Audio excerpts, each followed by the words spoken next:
और विजिबल है ना ये सभी को? जूम तो नहीं करना, ठीक है? Yes ma'am.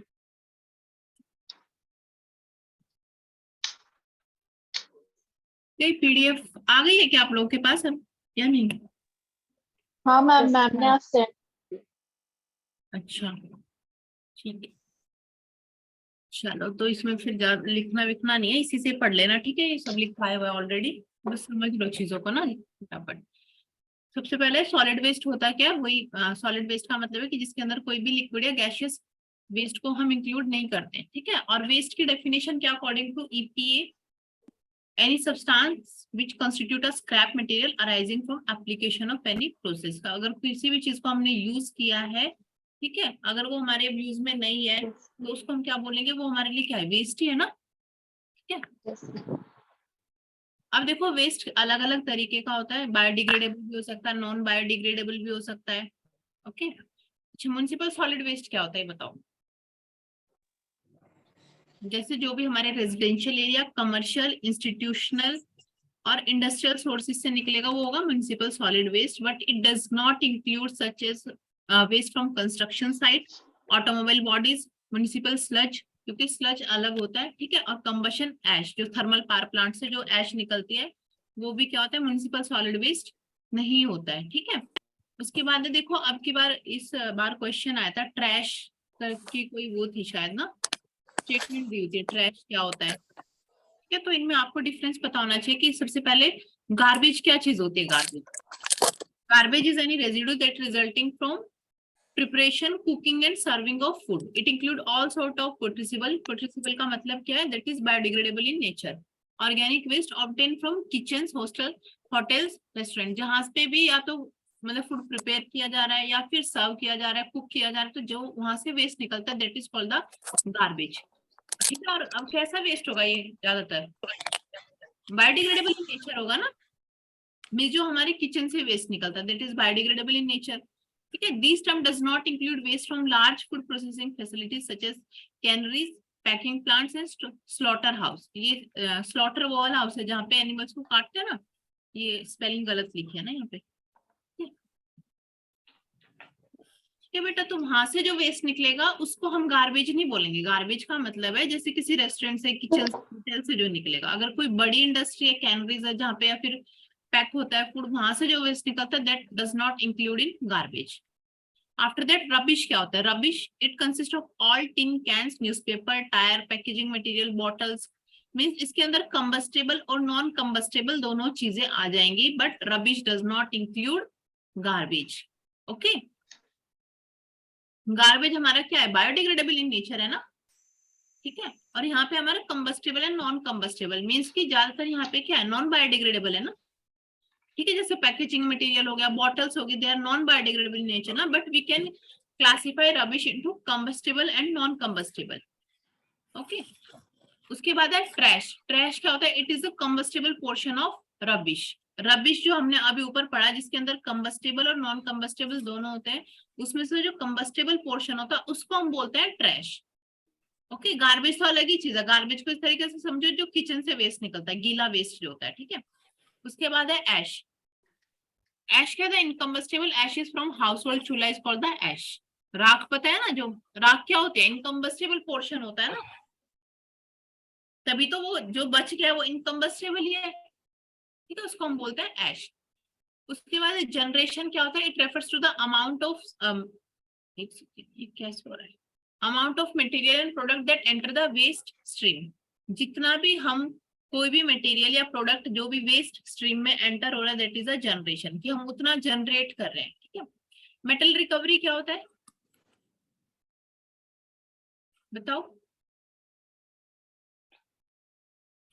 मेटल रिकवरी का क्या मतलब है, मटेरियल रिकवरी का क्या मतलब है? मान लो आपका फोन खराब हो गया, आपने इसको, आपके लिए वेस्ट है, लेकिन आप उसको ऐसे तो उसमें नहीं फेंक देते ना, आप किसी को देते हो ना, तो वो लोग क्या करते हैं, इसमें से कुछ चीजें होती हैं जो अभी भी ठीक है इस फोन के अंदर, वो उनको रिकवर कर लेंगे या तो रिसाइकलिंग के लिए, और कंपोस्टिंग तो खैर इसकी नहीं होती है, जो कंपोस्टेबल मटेरियल है उसको कंपोस्टिंग के लिए, ठीक है? या तो रिसाइकलिंग करेंगे या कंपोस्टिंग करेंगे, ठीक है, तो उसको हम बोलते हैं मेटल रिकवरी या मटेरियल रिकवरी, कि जो चीज हम यूज कर सकते हैं, जो हमारा वेस्ट है उसमें से हम ऐसा पार्ट निकाल लेंगे जिसको हम फर्दर यूज कर सकते हैं, तो रिसाइकल करके या फिर कंपोस्ट करके। उसके बाद देखो डिस्कार्ड क्या होता है, these are the solid waste remaining after material are remove for recycling और कंपोस्टिंग। अब जो हमारा टोटल वेस्ट था उसमें से मैंने कुछ चीजें निकाल ली जो रिसाइकलिंग के लिए और कंपोस्टिंग के लिए यूजफुल है। अब क्या बचा, जो बचा that is the discard. Okay, यहाँ पे एक फॉर्मूला भी दिया है, waste generation is equal to material recovered plus discard. ठीक है, इसकी डिस्कार्ड एकदम टोटली यूजलेस चीज है। उसके बाद है रीयूज का क्या मतलब होता है बताओ। रीयूज मतलब दोबारा यूज करना और चीज को। रीमैन्युफैक्चर, रीमैन्युफैक्चर मतलब रिसाइकलिंग। अच्छा रिसाइकलिंग मतलब जैसे अगर हमारे पास वेस्ट है ना, जो यूजेबल वेस्ट होता है, जैसे जो रिसाइकल हो सकता है, प्लास्टिक जैसे होता है ना, उसको हम फिर से कलेक्ट करके तो ऐसी ऐसी इंडस्ट्री में बेच सकते हैं जहाँ पे वो रीमैन्युफैक्चर हो जाए।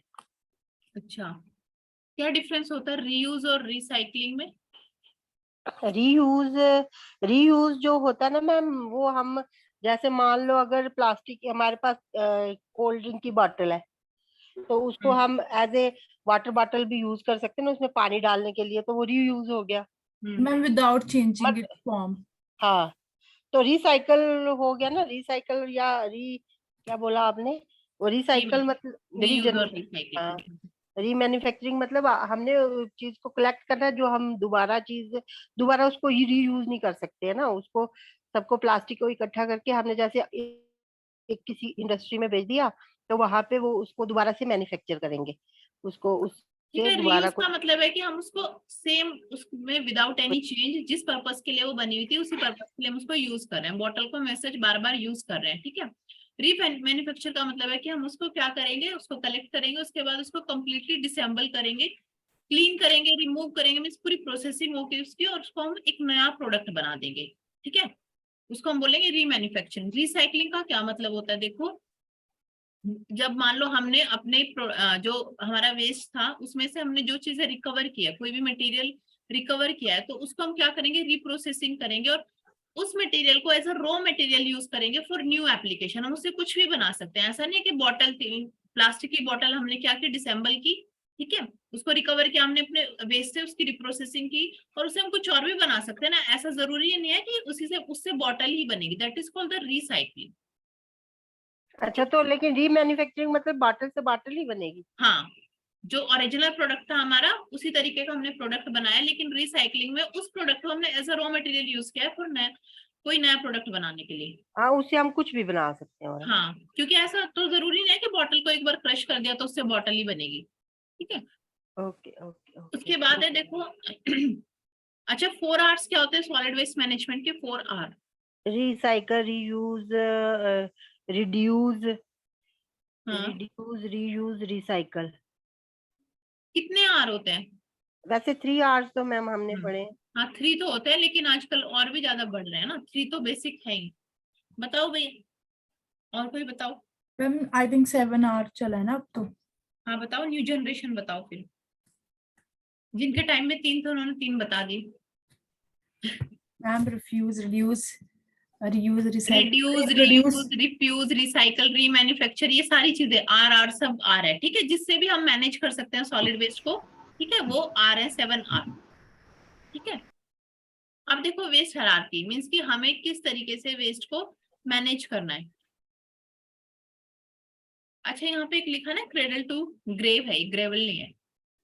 क्रेडल टू ग्रेव भी यही है कि वेस्ट जहां से मीन्स निकला उसका क्या सोर्स है और क्या सिंक है। सिंक का मतलब अलग अलग हो सकता है, जैसे लैंडफिल हो गया, इंसिनरेशन, कहीं पे हम डिस्पोज कर रहे हैं उसको। ठीक है, तो अच्छा ये बताओ कि डेवलपिंग कंट्री में ज्यादा वेस्ट होता है कि डेवलप्ड कंट्री में ज्यादा वेस्ट जनरेट होता है।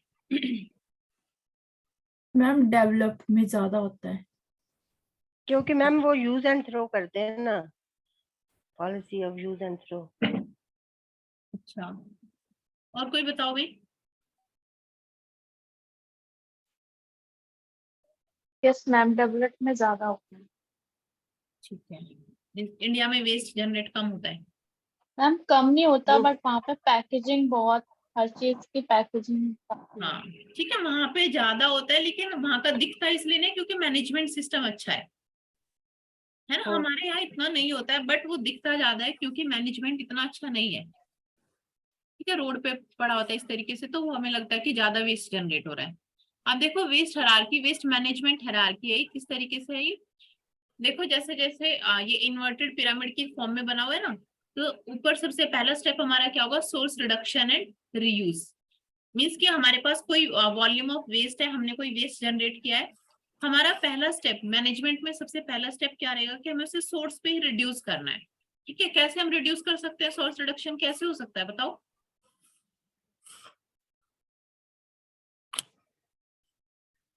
मैम जितना हमें मतलब अगर किसी चीज की जितनी हमें चाहिए उतनी ही हमने यूज करनी है, वेस्टेज हाँ नहीं करनी।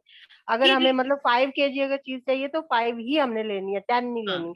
अगर वही 10 ले लेंगे तो 5 वेस्ट हो जाएगा ना, तो इससे अपने आप रिड्यूस हो जाएगा। एग्जैक्टली, मीन्स कि रिफ्यूज करना, चीजों को रिफ्यूज मीन्स कि हमें नहीं लेनी है ये चीज ना, उनको रीयूज करना सीखे कि किस तरीके से हम उसको रीयूज कर सकते हैं। कि हमारा मेन एम क्या है कि जो भी वेस्ट का वॉल्यूम है, जो वेस्ट जनरेट हो रहा है, टोटल वॉल्यूम में हमें कम ऐड करना है। ठीक है, वेस्ट हमें कम जनरेट करना है, that is a source reduction. Okay, अब देखो आगे मैं कंपोस्टिंग पढ़ाऊंगी, तो कंपोस्टिंग एक अगर ऑन साइट है, अगर तुम घर में कंपोस्टिंग कर रहे हो then it is under the source reduction method.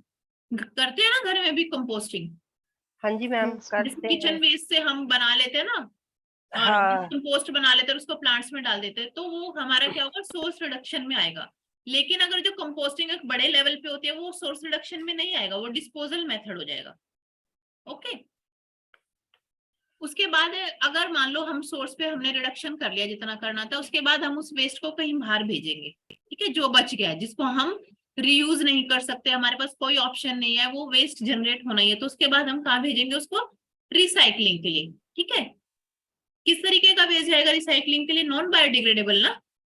हाँ नॉन बायोडिग्रेडेबल। बायोडिग्रेडेबल को तो हम रिसाइकल नहीं कर सकते, तो हमने जो हमारा कुछ ऐसा वेस्ट था, भाई मैं इसको बिल्कुल यूज ही नहीं कर सकती, कोई इसका रीयूज नहीं है, तो उसको हम भेज देंगे, वो होगा रिसाइकलिंग। ये हमारा सेकंड अप्रोच होगी। ठीक है, अब चलो जो रिसाइकलिंग के बाद भी मीन्स रिसाइकलिंग में होगा, या फिर अगर बायोडिग्रेडेबल होगा तो कंपोस्टिंग के लिए हम उसको भेजेंगे। ठीक है, दो चीजें हो गई।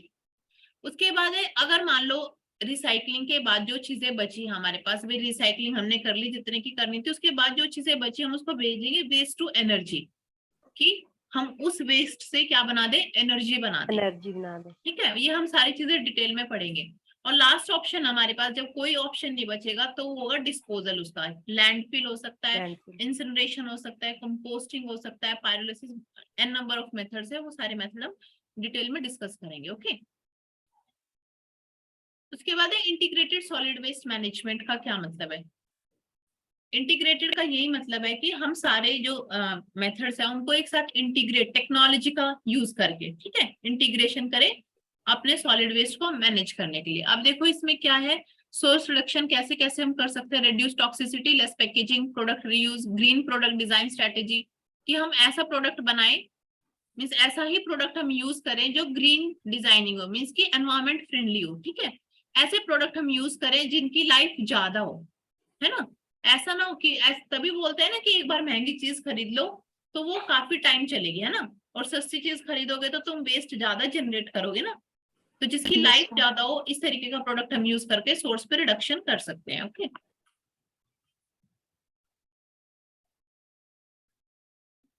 अब देखो ये प्लान किस किस तरीके से इंटीग्रेटेड सॉलिड वेस्ट मैनेजमेंट होता है। सबसे पहला है selection of proper mixture, means कि हम सबसे पहले सेलेक्ट, एक मीन्स मिक्सचर का क्या मतलब है, वेस्ट मिक्स के फॉर्म में होता है ना, अलग अलग तरह का वेस्ट एक साथ मिक्स होता है। उसके बाद हम एक टेक्नोलॉजी को सेलेक्ट करें to be use for collecting, separating, transporting and disposal of waste. फिर हम एक टेक्नोलॉजी ले, कोई भी एक टेक्नोलॉजी सेलेक्ट करे हुए हमें इस तरीके से उसको कलेक्ट करना है, इस तरीके से सेपरेट करना है, उस तरीके से ट्रांसपोर्ट करना है, और किस कौन से मेथड से हम इसको डिस्पोज करना है। ठीक है, उसके बाद है हमें ये भी देखना है इसमें, क्योंकि पूरी प्लानिंग होती है कि कौन सी एप्लीकेशन को हम कौन से टाइमिंग पे कर सकते हैं। ठीक है भाई, क्योंकि हर एक मीन्स वेदर के हिसाब से, अलग अलग वेदर के हिसाब से अलग अलग एप्लीकेशन है। कंपोस्टिंग अगर हम कर रहे हैं तो रेनी सीजन है तो उस टाइम पे हम नहीं कर सकते ना कंपोस्टिंग। ठीक है, अगर मीन्स समर्स के टाइम पे ज्यादा अच्छा होता है।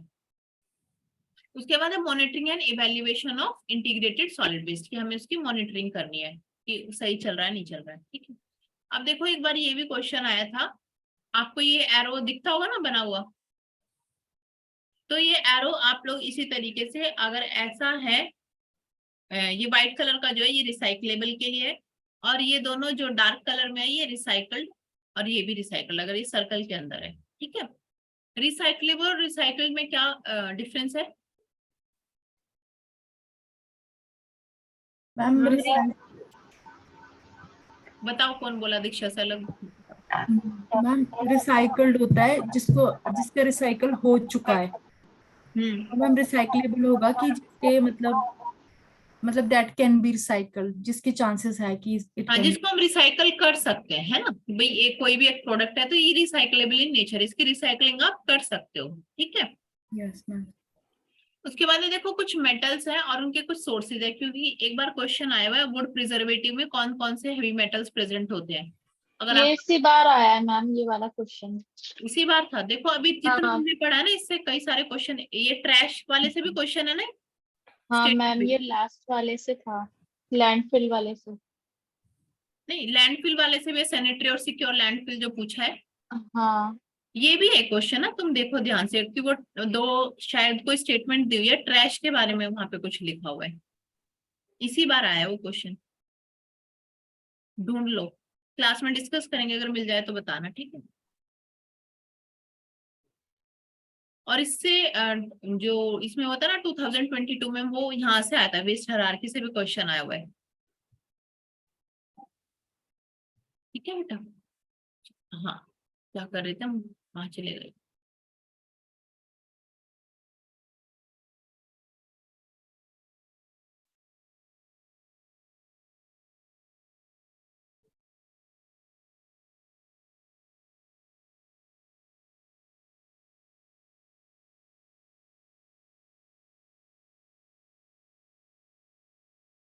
तो देखो आर्सेनिक कहाँ कहाँ यूज होता है, आर्सेनिक हेवी मेटल के क्या क्या सोर्सेज है। वुड प्रिजर्वेटिव में, हाउस होल्ड पेस्टिसाइड, जो भी हाउस होल्ड पेस्टिसाइड, कौन से होता है हाउस होल्ड पेस्टिसाइड शीतल? क्या जैसे pesticide? DDT ma'am, DDT. Yes ma'am. DDT घर में यूज करते हैं? No ma'am. Ma'am house hold में होंगे जो हमारा जैसे इलेक्ट्रिकल। मैम जैसे हम फ्लाई के लिए यूज नहीं करते हैं। हाँ वो मैम सब ब्लैक हिट, रेड हिट। ये हाँ ये हिट वगैरह जो होते हैं ना, इन सब में आर्सेनिक होता है, ठीक है। डीडीटी हाउस होल्ड नहीं है, ठीक है।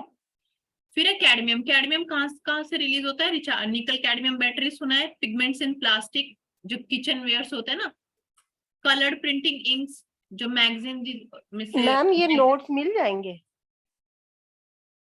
नोट्स मिले नहीं आप लोगों को? ये वाले? मैम ये आ गए हैं ग्रुप पे, आप चेक कर लेना। अच्छा अच्छा, मैंने देखे नहीं, चलो मैं देख लूंगी। कब भेजे होंगे? मैं आपने ठीक है, तब मैं से देख लूंगी। व्हाट्सएप चेक नहीं किया? कम चेक करते हो फोन?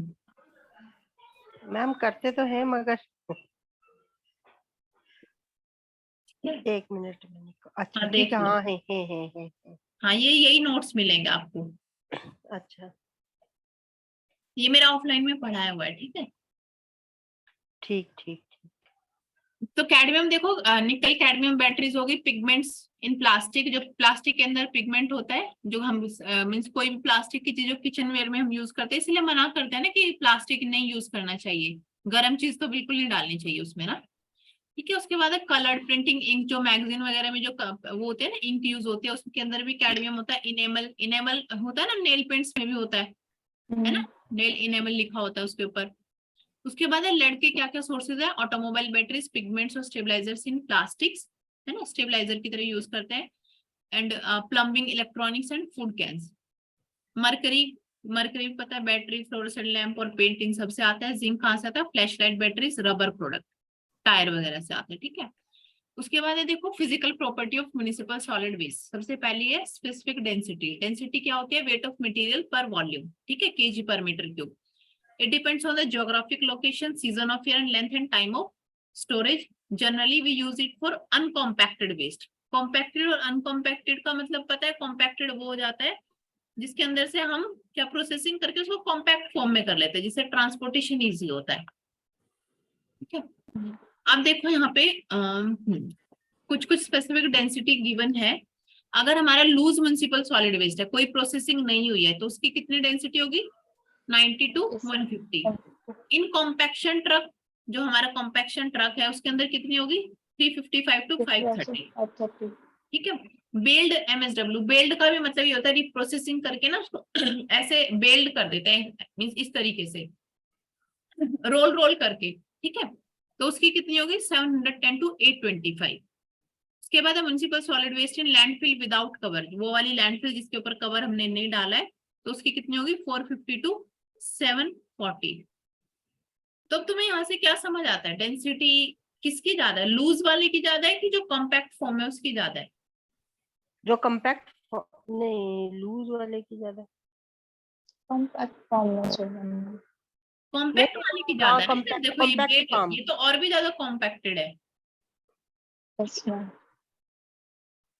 मैम कॉम्पैक्ट की ज्यादा होती है डेंसिटी। हाँ, क्यों ज्यादा होती है? क्यों ज्यादा डेंसिटी करते हैं? उससे क्या फायदा है उससे? मैम कैरी करना आसान हो जाता है, क्योंकि ऐसे तो उसका वॉल्यूम ज्यादा होगा ना वेस्ट का। हाँ ठीक है, क्योंकि डेंसिटी होता है, density is equal to mass upon volume. तो डेंसिटी कम रहेगी तो वॉल्यूम क्या होगा? ज्यादा होगा, ज्यादा वॉल्यूम ऑक्यूपाई करेगी वो। लेकिन हमें ट्रांसपोर्टेशन इजी करना है, तो उसके लिए हमें वॉल्यूम क्या करना है कि वो वॉल्यूम कम ऑक्यूपाई करे, तो उसकी डेंसिटी ज्यादा होनी चाहिए। ठीक है, अगर हम डेंसिटी बढ़ाएंगे तो लीचेट क्या होगा? डिक्रीज होगा। लीचेट पता है ना क्या होता है? 10 बार बता चुकी हूँ मैं क्लास में शायद। हाँ, लीचेट मैम पता है ना हमें। लीचेट जब कोई मतलब जो हम सॉलिड वेस्ट रखते हैं, जब वो डिग्रेड होता है, उसमें से जो केमिकल्स वगैरह ऐसे लिक्विड की फॉर्म में निकलते हैं, वो लीचेट होता है। हाँ, क्या आप देखो भाई, सेकंड फिजिकल प्रॉपर्टी है इसकी मॉइस्चर कंटेंट। मॉइस्चर कंटेंट तो सभी को पता है कैसे निकालते हैं, क्योंकि कॉलेज में या स्कूल में निकाला होगा खूब फिल्टर पेपर में ना, उसको हाँ जी गीला मैम। करके सूखा करके और फिर उनको माइनस करके। क्या उसके बाद है particle size and size distribution. This is a important consideration in the recovery of material, specially in trommel. Trommel आगे हम पढ़ेंगे कि क्या काम होता है ट्रोमेल का। ठीक है, साइज ऑफ पार्टिकल कंट्रोल। अब साइज ऑफ पार्टिकल क्यों जरूरी है भाई? सबसे पहले तो ये क्या डिसाइड करता है? Permeability of leachate. ठीक है, अगर छोटा साइज होगा तो लीचेट परमेबल होगा कि नॉन परमेबल होगा? अगर साइज बहुत छोटा छोटा होगा तो? अगर छोटा छोटा है तो मैम वो परमिएबल होगा ना। सोच के बोला करो, सोच के।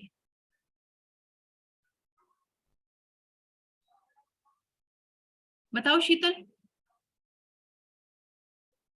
मैम अगर छोटा साइज होगा तो वो महिमा, वो बुक में है वो। महिमा तुम बताओ क्या? मैम क्या पूछ रहे हो आप? अभी मैम जब परमेबल नहीं होगा। अगर छोटा साइज होगा वो नहीं करेगा, क्योंकि वो एज ए मतलब वो बन जाएगा ना, छोटा तो परमेबल होगा ना मैम। लेयर सी बन जाएगी मैम उसकी। क्या मैम बोल रहे हो? छोटा परमेबल होगा ना, because that can have movement. मैंने बोला है कि छोटे छोटे पार्टिकल साइज हैं। ठीक है, सॉलिड वेस्ट जो है हमारा वो छोटे छोटे पार्टिकल साइज है उसके। तो क्या उसमें से लीचेट परमेबल होगा या नहीं होगा? तुम लीचेट कोई की परमेबिलिटी नहीं यस होगा, मैम नहीं होगा। नहीं होगा मैम, नहीं होगा उसमें से पास। तो एक बार तुम बताओ क्या ये लोग सही बोल रहे हैं, क्या बोल रहे हैं, गलत बोल रहे हैं? मुझे समझ नहीं आ रहा, तो तुम जरा मुझे समझा दो क्या बोलना चाह रहे हैं ये लोग। इनकी बातें मैम लीचेट के पार्टिकल की साइज की बात कर रहे हैं या लीचेट का पार्टिकल साइज थोड़ा होता है, वो तो क्या है, वो तो सॉलिड है, उसके अंदर लिक्विड लिक्विड हुआ ना, वो तो लिक्विड मूव कर रहा मैम है। नॉन परमेबल होगा, जस्ट लाइक अ क्ले।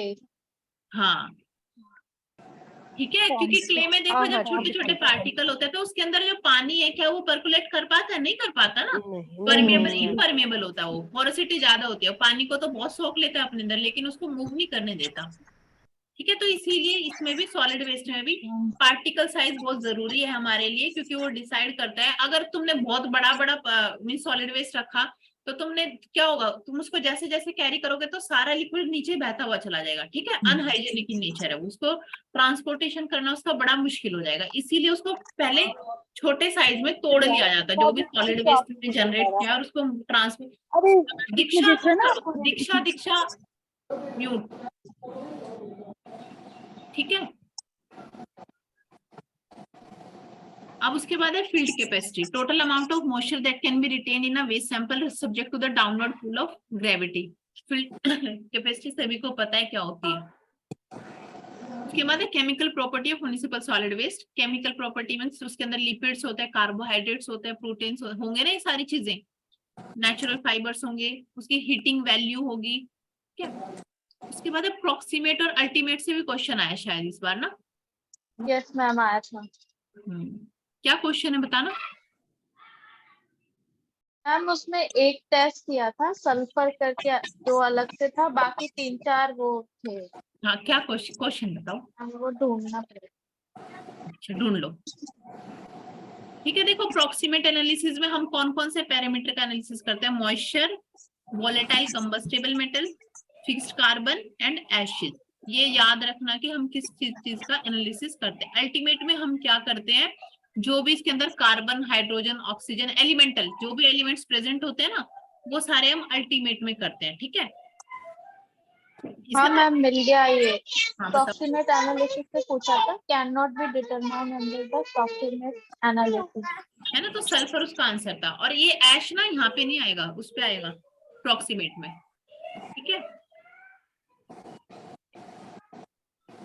अब एक केमिकल प्रॉपर्टी है फ्यूजिंग पॉइंट ऑफ ऐश। क्या होता है, it is defined as the temperature at which the ash resulting from the burning of waste will form a solid clinker, ठीक है, solidify हो जाएगी, उस टेम्परेचर को हम बोलते हैं फ्यूजिंग पॉइंट ऑफ ऐश, ठीक है। अब देखो यहाँ पे ना कुछ फॉर्मूला लिखा हुआ है, ये फॉर्मूला आप लोगों ने, आपका मन हो तो याद कर लेना, अदरवाइज ये आता नहीं है, ठीक है।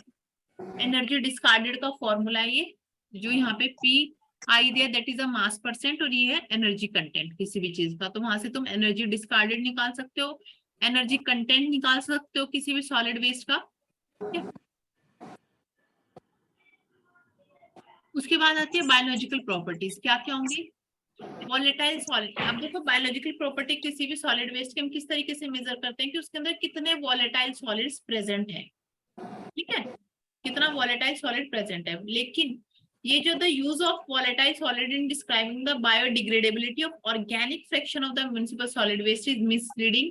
लेकिन ऐसा कहना सही नहीं हमेशा कि जो जिसके अंदर वॉलेटाइल सॉलिड ज्यादा है तो वो बायोडिग्रेडेबल इन नेचर है, ठीक है। क्योंकि जैसे हम न्यूज़पेपर का अगर एग्जांपल ले, क्या न्यूज़पेपर बायोडिग्रेडेबल इन नेचर है, सोच के बताना। न्यूज़पेपर मैम बायोडिग्रेडेबल है ना। ओके, महिमा तुम बताओ। Yes ma'am. ओके, और तोयबा तुम बताओ। Yes ma'am. बायोडिग्रेडेबल का मतलब क्या होता है, पहले बताओ तोयबा। मैम जो डिकम्पोज हो जाए। डिकम्पोज कैसे हो जाए, बायोडिग्रेडेबल का मतलब क्या होता है। डिकम्पोज तो मैं भी कर दूंगी उसको केमिकल डाल के। Ma'am, which can be degraded by microorganism. ठीक है, बायो का मतलब है माइक्रो ऑर्गेनिज्म के हेल्प से डिकम्पोजर में, ठीक है। डिकम्पोजिशन तो बहुत तरह का होता है। अच्छा बताओ मुझे, कहाँ थी मैं, हाँ तोयबा भी बोल रही है, यस मैम, ओके। और कौन है, दीक्षा तुम बताओ, न्यूज़पेपर बायोडिग्रेडेबल इन नेचर है। No, ma'am. शीतल तुम बताओ। मैम नहीं है बायोडिग्रेडेबल। क्यों। मैम क्योंकि इसमें कुछ केमिकल्स भी होते हैं ना, जैसे हाँ But yes, मैम नहीं है ma'am, because it has ma'am, paper. Biodegradable नहीं है न्यूज़पेपर। केमिकल्स कैसे होते हैं ये तो बता दो मुझे। मैम जैसे इंक होती है जिससे वो लिखा होता है, वो तो उड़ जाता है। मैम Biodegradable बायोडिग्रेडेबल होता है है, जैसे ऑर्गेनिक मैटर है, बट न्यूज़पेपर तो ऑर्गेनिक नहीं है। हाँ, ठीक है। ये जो ये बोल रहे हैं ना कि बायोडिग्रेडेबल इन नेचर है, वो इसलिए बोल रहे हैं क्योंकि उनको लगता है कि पानी डालते हो तो पेपर गल जाता है, इनके हिसाब से डिकम्पोजिशन है ना, इनके हिसाब से तो वो डिकम्पोजिशन ही बायोडिग्रेडेबल है। बायोडिग्रेडेबल का मतलब है जहाँ पे माइक्रो ऑर्गेनिक, कभी देखा है तुमने, मान लो तुमने कोई चीज, मान लो तुमने बनाना पील को न्यूज़पेपर के अंदर रैप करके फेंक दिया, तो वो बनाना पील के ऊपर तो माइक्रो ऑर्गेनिज्म फीड करेंगे, लेकिन न्यूज़पेपर के ऊपर कभी नहीं करेंगे, नहीं क्योंकि न्यूज़पेपर तो वैसे भी क्या होता है उसके अंदर, सेल्यूलोज, हेमीसेल्यूलोज, ये सब होगा ना उसके अंदर, सेल्यूलोज, लिग्निन, कुछ का, इन सब चीजों से ही तो बना होता है ना पेपर। किससे हाँ बनता मैम। है? Yes ma'am. पेड़ से बनता है, पेड़ के अंदर ये सारी चीजें होती हैं। ओके, तो वो बायोडिग्रेडेबल इन नेचर नहीं होता। तो यहाँ पे मैं वही समझाना चाह रही हूँ तुम्हें कि यहाँ पे लिखा है कि वोलेटाइल सॉलिड जिस चीज के अंदर ज्यादा होंगे वो बायोडिग्रेडेबल इन नेचर होगी, लेकिन ऐसा सही नहीं है बोलना, क्योंकि न्यूज़पेपर के अंदर तो इतनी सारी वोलेटाइल चीजें होती है ना, वो सारी इंक उड़ जाती है ना, थोड़े टाइम तुम रखो उसको बाहर एकदम, है ना, लेकिन वो बायोडिग्रेडेबल इन नेचर नहीं है। तो इसके प्लेस पे क्या फिर बोला गया, alternatively lignin content of a waste can be used to estimate the biodegradable fraction. फिर बायोडिग्रेडेबिलिटी कैसे पता लगाएगी कि उसके अंदर जितना लिग्निन कंटेंट होगा उसके हिसाब से वो हम निकाल लेंगे और फिर इस फॉर्मूला में पुट करेंगे और हमें पता चल जाएगा कि ये कितना बायोडिग्रेडेबल इन नेचर है। ठीक है, सबसे जल्दी किसका वो होता है डिकम्पोजिशन, सेल्यूलोज, हेमीसेल्यूलोज, लिग्निन और काइटिन में बताओ।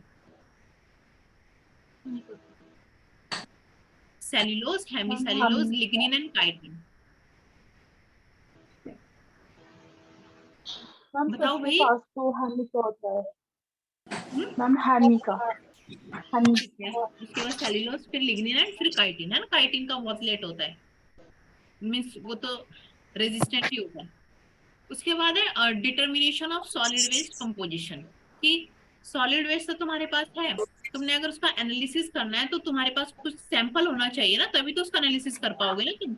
ऐसा तो नहीं कि पूरा कूड़े का ढेर उठा के तुम लैब में ले जा सकते हो, इट इज नॉट पॉसिबल। तो उसके लिए हम क्या करते हैं, एक सेकेंड मैम वो लिखवाना, वो सेलुलोज और उसका वो लिखवाओ भाई दीक्षा।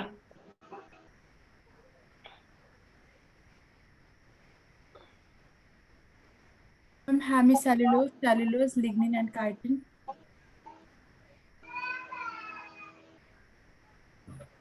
हो गया मैम।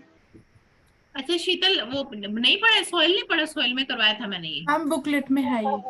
हाँ बिल्कुल है बुकलेट में ना। ठीक है अब देखो क्वार्टरिंग एंड कॉनिंग मेथड होता है इसके लिए ना, जो अभी मैं मैम बताया। ये इसमें से फिर कौन सा बायोडिग्रेडेबल है, हेमीसेल्यूलोज, सेल्यूलोज और लिग्निन में, और अभी तो मैंने काइटिन, काइटिन बताया में? कि हेमीसेल्यूलोज होगा, सेल्यूलोज ये सबसे जल्दी डिग्रेड हो जाएंगे, फिर लिग्निन है ओके।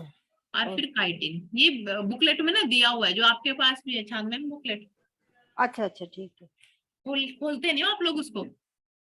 खोलते हैं मैम, फिर भूल जाते हैं। बताओ क्या फायदा है ऐसे, फिर मत खोला करो। तो देखो बेटा, जब आप लोग सैम्पलिंग करने जाते हो, मान लो आपको कोई प्रोसेस करना है, ये प्रोक्सीमेट और ये सारे एनालिसिस मैंने आपको बताया, तो आपको पता होता है ना कि भाई मेरे को इतना ग्राम सैंपल लेना है, पता होती है ना ये चीज पहली। ठीक है भाई, हमारा जो ऑब्जेक्टिव है वो है कि 10 ग्राम सैंपल लेके हमने इसका एनालिसिस करना है सॉलिड वेस्ट का। तो हम जाएंगे जहाँ पे पूरा कूड़े का ढेर होगा, तो हम क्या करेंगे, पहले उसको 4 क्वार्टर में डिवाइड कर देंगे। ठीक है, अब हम इसमें से ये एक क्वार्टर ले लेंगे। ओके, फिर इसको भी हम 4 क्वार्टर में डिवाइड करेंगे, फिर इसमें से एक क्वार्टर ले लेंगे। ये हम तब तक करते रहेंगे जब तक हमें डिजायर्ड अपना वेट ना मिल जाए। ठीक है, इसको बोलते हैं quartering and coning method for the sampling of solid waste. ठीक है, क्योंकि हमें लैब में एनालिसिस करना है तो हम पूरा ढेर नहीं ले जा सकते, तो हम इस तरीके से उसका क्या करते हैं, एनालिसिस करते हैं। आगे समझ, यहाँ पे लिखा भी हुआ है।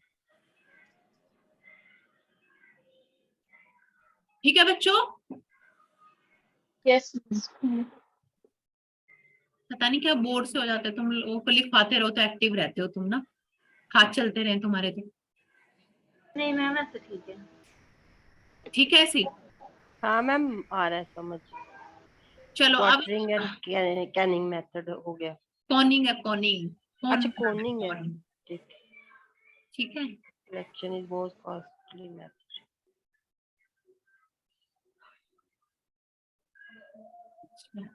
उसके बाद आता है कलेक्शन। ठीक है, हमने सैम्पलिंग तो कर ली। और सबसे जो कॉस्टली मेथड होता है ना, कॉस्टली स्टेप जो होता है म्युनिसिपल सॉलिड वेस्ट मैनेजमेंट में, सबसे कॉस्टली जो चीज होती है, स्टेप होता है, वो कलेक्शन होता है। ठीक है, आप लोगों को अगर क्वेश्चन आ जाए तो जनरली यही सोचते हैं बच्चे कि ये जो डिस्पोजल मेथड, इंसिनरेशन वगैरह, ये ज्यादा कॉस्टली होंगे, लेकिन कलेक्शन सबसे ज्यादा कॉस्टली मेथड है। सॉरी, मेथड नहीं, मतलब वो है इसका स्टेप। पार्ट है ये। क्यों होता है कॉस्टली, बताओ शीतल, क्यों इसको कॉस्टली बोल रही हूँ मैं कलेक्शन? मैम क्योंकि कलेक्ट करना पड़ता है पूरे एरिया से। तो क्या होगा ma'am? It is ma'am time इसमें टेकिंग। ट्रांसपोर्टेशन, क्योंकि मैम डिफरेंट स्टेप्स होते हैं ट्रांसपोर्टेशन के, कलेक्ट करके 1 स्टेप 2 स्टेप, तो फिर ट्रांसपोर्टेशन तो अलग चीज है। मीन्स देखो, कलेक्शन के लिए हमें तो मान लो कोई पतली गली है, कोई बड़ी गली है, कोई दूर गली है, ठीक है, कहीं एक घर भी है, तो वहां पे अलग अलग गाड़ियां भेजनी पड़ती है ना, हर एक गली की अलग अलग गाड़ी होती है, उसके लिए पेट्रोल का भी खर्चा है। ठीक है, ऊपर से और क्या चीजें हैं, बहुत पतली सी गली है तो कई बार गाड़ी को नुकसान होने के चांसेस रहते हैं जो इकट्ठा करने आए कूड़ा। तो ये सारी चीजें ना कंसिडर की जाते हैं। तो कलेक्शन सबसे जो कॉस्टली मेथड है। ठीक है, अब देखो क्लासिफिकेशन ऑफ कलेक्शन सिस्टम, किस किस तरीके से हम क्लासिफिकेशन करते हैं। सबसे पहला है अवेलेबिलिटी ऑफ कलेक्शन सर्विसेज, कि किस तरीके की कलेक्शन सर्विस प्रेजेंट है, तो उसके हिसाब से हम इसको क्लासिफाई करते हैं। First one is the communal system. Communal system में क्या होता है, इसमें हम क्या करते हैं, in this system containers are located in a, किसी भी एक पब्लिक प्लेस पे कंटेनर रखा होगा, तो वहां पे क्या होता है कि लोग क्या करते हैं, कूड़ा फेंक कर चले जाते हैं। लेकिन ये सबसे बेकार सिस्टम होता है। क्यों, आप लोगों ने देखा है कहीं किसी भी सिटी में एक जगह एक बड़ा सा कंटेनर तो रखा रहता है, लेकिन कंटेनर के बाहर इतना कूड़ा पड़ा रहता है ना? तो वो होता है कम्युनल सिस्टम, कि वो एक कम्युनिटी में वो कंटेनर तो रख के चले गए हैं, but people are not bothering, वो कहीं पे भी कूड़ा फेंक के जा रहे हैं। So the actual economy of this system mostly depends on public operation. भाई जैसे तुम उसमें कूड़ा फेंकोगे, उसी तरीके से उसकी इकोनॉमी भी रहेगी। ओके, उसको मैनेज करना उतना इजी रहेगा, बाहर फेंकोगे तो उतना मुश्किल रहेगा। उसके बाद है block collection. Waste generator are responsible for bringing their waste to collection vehicle. Means की हम मान लो मैं हूँ जो वेस्ट जनरेट कर रही हूँ, तो मैं रिस्पॉन्सिबल हूँ अपने वेस्ट को कलेक्शन व्हीकल तक ले जाने के लिए। This system is low to medium and vehicle productivity, but it minimize the spread of waste on street, है ना? जिस तरीके से ऊपर वाले सिस्टम में मीन्स बाहर कूड़ा फैला रहता है, इसमें ये सारी चीजें नहीं होंगी। उसके बाद है कर्ब साइड या एलए, जिसको जो हाई सोसाइटी में होता है, बाहर कंट्रीज में होता है ये। This is the most common collection method in the industrialize countries and in the welfare community of some developing countries. ठीक है, हाई सोसाइटीज में होता है। Waste generator place the waste container bags on the curb. Curb का मतलब है कि जो रोड साइड पे ना, वो अपने चार रख जाते हैं वेस्ट कंटेनर या बैग को रख देते हैं ऑन अ स्पेसिफिक डे। उनको पता होता है कि आज ये वाला कूड़ा कलेक्ट करने के लिए आएंगे। ठीक है, a regular and well organized collection service is essential so that generator know exactly when to leave out their waste।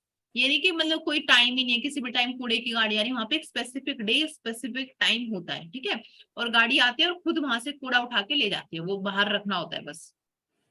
उसके बाद है door to door collection. This is more common in industrialised countries, but this system yet to have received public attention as with the use of bags for waste it maximize the productivity of. अब इसमें door to door क्या क्या मतलब है कि कोई एक इंसान घर के अंदर जाएगा और वहां से कूड़ा उठा के खुद लेके आएगा। तो इसके लिए ज्यादा क्या चाहिए, ज्यादा क्रू मेंबर चाहिए ना, ज्यादा लोगों की जरूरत है। ठीक है, चलो अब है the mode of operation. Mode of वो किसके ऊपर था कि किस तरीके की सर्विस है, तो उसके हिसाब से हमने कलेक्शन सिस्टम को डिवाइड किया था। Now there on the basis of mode of operation, किस तरीके से आप उसको ऑपरेट कर रहे हो। पहला hauled container system. Hauled container का क्या मतलब है, an empty storage container is hauled to the storage site to replace the container that is full of waste which is then hauled to the processing site. देखो इसमें क्या होता है, यहाँ पे समझाऊंगी मैं आपको। ठीक है, मान लो ये वेस्ट के लिए कंटेनर रखा हुआ था, तो कूड़े वाली गाड़ी आएगी, पूरे कंटेनर को वेस्ट के साथ उठा के ले जाएगी और यहाँ पे एम्प्टी कंटेनर रख देगी, that is called the hold container system. ठीक है, स्टेशनरी में क्या होगा, यहाँ पे कूड़ा रखा है, ये इसको उठाएगी और कूड़ा खाली करेगी और वापस सेम कंटेनर को रख देगी। ये डिफरेंस आप लोग ध्यान रखना। ओके, यही चीज एक बार फिर से थोड़ा सा फिर से बताना। होल्ड कंटेनर का मतलब है कि जो वहां पे कंटेनर रखा है उसको वेस्ट के साथ वो ही ले उठा के जाएगी। ले जाएगी और वहां पे खाली कंटेनर रख देगी, उसके पास नया already मतलब है। अपना कोई दूसरा। हाँ वही सेम है, मतलब एक्सचेंज करके रख देगी। लेकिन स्टेशनरी जो नेक्स्ट हम पढ़ेंगे उसमें क्या होगा, आ गया, हाँ स्टेशनरी में वो उस कंटेनर से को उठाएगी, उसका कूड़ा गाड़ी में खाली करेगी और वापस उसी कंटेनर, उसी सेम कंटेनर को रख देगी। ठीक है, ओके। अब देखो यहाँ पे ना एक वो दे रखा है फॉर्मूला। आप लोग देखो यहाँ पे गैराज है, यहाँ पे जो कूड़े की गाड़ी है वो यहाँ पे खड़ी होगी, है ना, यहाँ पे पार्किंग होगी उसकी। फिर वो वहां से सुबह के टाइम निकलेगी अपने कलेक्शन रूट पे, तो जो टाइम यहाँ से यहाँ तक पहुंचने में लगेगा दैट इज T1। ओके, फिर उस कलेक्शन रूट से डिस्पोजल साइट पे जाएगी वो, दैट इज T2, है ना। n-1 है कि कितनी बार वो एक बार जा रही है, ऐसा तो नहीं एक ही बार जाएगी, है ना, कई सारे टर्न होंगे उसके।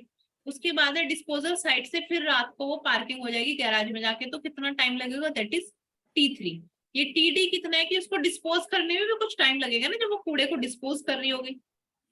ओके, उसके बाद है कलेक्शन रूट, जब कलेक्ट करी होगी तब भी कुछ टाइम लगेगा, उसको हम बोलते हैं TC।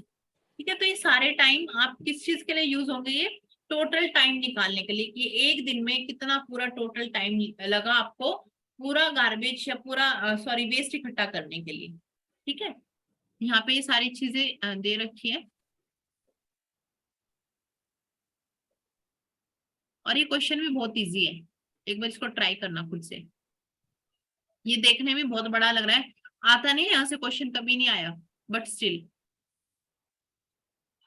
ठीक है। अगर आपको व्हीकल साइज निकालना है, भाई क्या साइज था व्हीकल का, तो उसके लिए फॉर्मूला है म्यू इंटू N/R। N क्या है यहाँ पे, नंबर ऑफ स्टॉप्स पर ट्रक लोड, कितनी बार वो रुका है, कि कहीं ट्रैफिक लाइट पे रुका है, जब कलेक्ट करने के लिए रुका है, कोई ब्रेक लिया उसने, तो वो सारी चीजें N के अंदर आएगी। R क्या होगा, कॉम्पैक्शन रेशियो।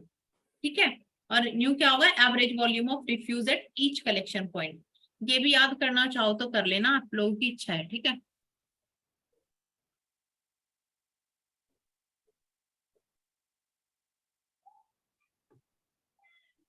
चलो अब देखो वेस्ट कलेक्शन की फ्रीक्वेंसी किस पे डिपेंड करती है कि हमें कितनी बार वेस्ट कलेक्ट करना है।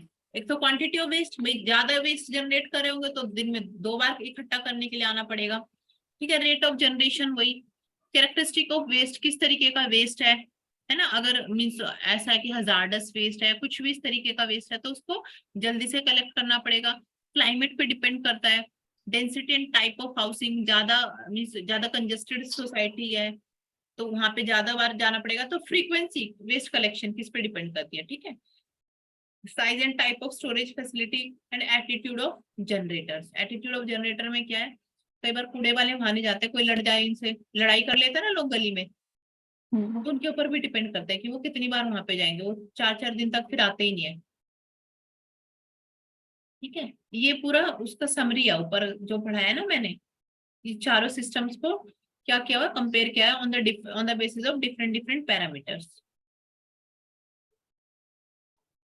क्या हो गया महिमा, समझ नहीं आ रहा कुछ, यस मैम, आ रहा है। सर में दर्द है, नो मैम, लग रहा है ऐसा, ये सो के उठी हो, नो मैम, सोई नहीं है। अच्छा, सोई नहीं हो, यस मैम। सो जाए करो भाई, IAS का एग्जाम थोड़ी ना है। ऐसे ऑफलाइन में भी बच्चे ऐसे ही करते हैं, सोते ही नहीं है, पता नहीं क्या हो जाता है, और फिर भी सिलेबस नहीं पूरा हो रहा, सोए भी नहीं तब भी, पहले से पढ़ के नहीं रखते वो। चलो अब उसके बाद है ट्रांसफर स्टेशन, कलेक्ट कर लिया हमने, अब हमें इसको ट्रांसफर स्टेशन तक पहुंचाना है। क्या है? अब देखो ट्रांसफर स्टेशन क्या होता है, ट्रांसफर स्टेशन होता है कलेक्शन साइट और डिस्पोजल साइट के बीच में एक जगह होती है। क्योंकि मैं एक बार आपको बता देती हूँ, इधर देखो, मान लो ये कलेक्शन साइट है, मीन्स कोई कम्युनिटी है जहां से कूड़ा कलेक्ट करेंगे, यहाँ पे ट्रांसफर स्टेशन बनाई, ये डिस्पोजल साइट है। डिस्पोजल साइट क्या होगी, लैंडफिल वगैरह होगी ना, कोई भी इंसिनरेटर करना है, लैंडफिल करना है, कंपोस्टिंग करना है, तो क्या होगा, यहाँ से यहाँ तक अगर ये रोज मान लो यहाँ पे 3-4 छोटी छोटी जो हमारे यहाँ आती है, जो व्हीकल्स आते हैं ना कूड़ा कलेक्ट करने के लिए वेस्ट, तो वो ज्यादा बड़े साइज के व्हीकल तो होते हैं ना, छोटे साइज के व्हीकल होते हैं। अगर हम मान लो इसने इकट्ठा किया और फिर, क्योंकि डिस्पोजल साइट ऐसे होते हैं ना घर के पास बनी होती है, लैंडफिल साइट कोई ऐसे रेजिडेंशियल एरिया में तो नहीं होती है ना, बहुत दूर जाके होती है वो, तो वो यहाँ से यहाँ तक जाने में बहुत टाइम लग जाएगा ना, फिर वापस आने में, तो ये फिजिबल नहीं होता है। तो क्या करते हैं, ये सारे जो छोटे छोटे व्हीकल्स हैं ये सारा कूड़ा डालेंगे किसमें, एक बीच में ट्रांसफर स्टेशन बना होगा, फिर वहां से कोई एक बड़ा होगा, यहाँ से इसको कॉम्पैक्ट करेगा किसी भी तरीके से, इसमें लोड करेंगे और फिर ये डिस्पोजल साइट पे जाएगा। ये डायरेक्टली नहीं जाते हैं छोटे व्हीकल जो हमारे घर से कलेक्ट करते हैं, ठीक है। Yes ma'am. तो वही सारी चीजें यहाँ पे लिखी है। टेम्परेरी रिपोजिटरी होते हैं जहाँ पे हम एक अपना जो भी गार्बेज है उसको वहां पे डाल देंगे और वो वहां से उठा के ले जाएंगे। अब देखो ट्रांसफर, इसको पढ़ोगे ना तो बहुत इजी लैंग्वेज में लिखा है, इजीली समझ आ जाएगा, ठीक है। अब देखो एक डायरेक्ट लोड ट्रांसफर स्टेशन होता है, एक होता है स्टोरेज लोड। डायरेक्ट लोड में क्या है कि वहां पे ऑलरेडी वो बड़ा व्हीकल खड़ा होगा और उन छोटे व्हीकल से डायरेक्ट उसमें डाल देंगे। और स्टोरेज लोड का मतलब है कि वहां पे कोई एक वो बना होगा, कोई tipping floor means floor type बना होगा और वहां पे तुम उसको डालोगे और फिर वहां से वो उस व्हीकल में भरा जाएगा, ठीक है। तो दोनों के बीच में डिफरेंस है, ठीक है भाई। अब ये सारी चीजें हो गई, हमने कलेक्शन भी कर लिया, उसका ट्रांसपोर्टेशन भी कर दिया। अब हमने कर लिया रिसाइकलिंग। रिसाइकलिंग का क्या मतलब है, use as a raw material for product manufacturing. अब the process of recycling include collecting recyclable, उन्हीं की रिसाइकलिंग करेंगे ना जो रिसाइकलेबल है ना। तो हम उनको कलेक्ट करेंगे, फिर हम सेपरेट करेंगे उनके टाइप में, अभी मैं बताऊंगी किस तरीके से सेपरेट करते हैं। फिर उनको प्रोसेस करेंगे into new form that are sold to manufacture and finally purchasing and using good with made with reprocessed material। तो ये रिसाइकलिंग का पूरा प्रोसेस है। अब देखो बेटा रिसाइकलेबल मटेरियल ना दो तरीके के होते हैं जिनकी हम रिसाइकलिंग कर सकते हैं। First one is the pre consumer recyclable. जो अभी प्री कंज्यूमर का क्या मतलब है कि ऐसा वेस्ट जो अभी वेस्ट में गया ही नहीं है। मान लो कोई भी, ठीक है, कोई भी इंडस्ट्री है, कोई कुछ प्रोडक्ट बनाए, मान लो ये ग्लास बनाती है, ठीक है। तो कुछ ऐसा ग्लास होगा ना जो टूट गए होंगे, है ना, फाइनल उसमें पैकिंग करने से पहले होता है ना, बहुत सामान होता है ऐसा इनके पास, इंडस्ट्रीज के पास ही, क्योंकि इसकी कई बार सेल भी कर देते हैं ना कि थोड़ा, जैसे कपड़े भी होते हैं, अगर थोड़ा सा कहीं से कट गया तो उसको सेल में 100-200 रुपए में बिक जाती है वो चीजें, है ना, हाई ब्रांडेड चीज होते हैं फिर भी, ठीक है। तो ये तो खैर ये तो बिक गया, ये तो छोड़ो। जो चीजों का जो उन्होंने पैक नहीं किया, कोई ग्लास टूट गया तो वो तो नहीं आगे मार्केट में जाएगा, तो क्या करेंगे, इस टूटे हुए को दोबारा से यूज कर लेंगे एज अ रॉ मटेरियल। इसको हम बोलते हैं प्री कंज्यूमर। आगे समझ सभी को। और पोस्ट कंज्यूमर वही है कि हमने यूज किया और उसके बाद जो वेस्ट निकला that is a post consumer. अब हम सबसे पहले पढ़ेंगे रिसाइकलिंग ऑफ पेपर। एल्यूमिनियम की पढ़ेंगे, सब चीजों की पढ़ेंगे। सबसे पहले रिसाइकलिंग ऑफ पेपर। देखो पेपर किसका बना होता है, लिग्निन प्लस सेल्यूलोज, ठीक है।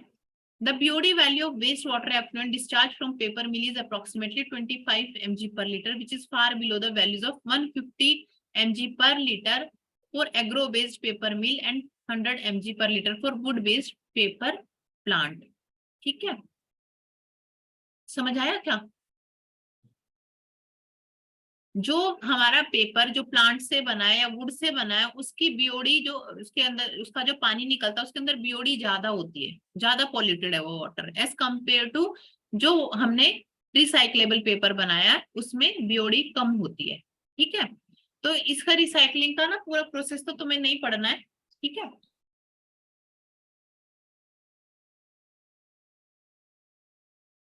उसके बाद है रिसाइकलिंग ऑफ प्लास्टिक, ठीक है। एनुअल कंजप्शन कितना इंडिया का 2 kg per person as compare to the developed world that they have average consumption of 80 kg per person plastic का, ठीक है। वो ज्यादा कंजप्शन करते हैं क्योंकि उनके यहाँ पैकेजिंग ज्यादा है चीजों की ना।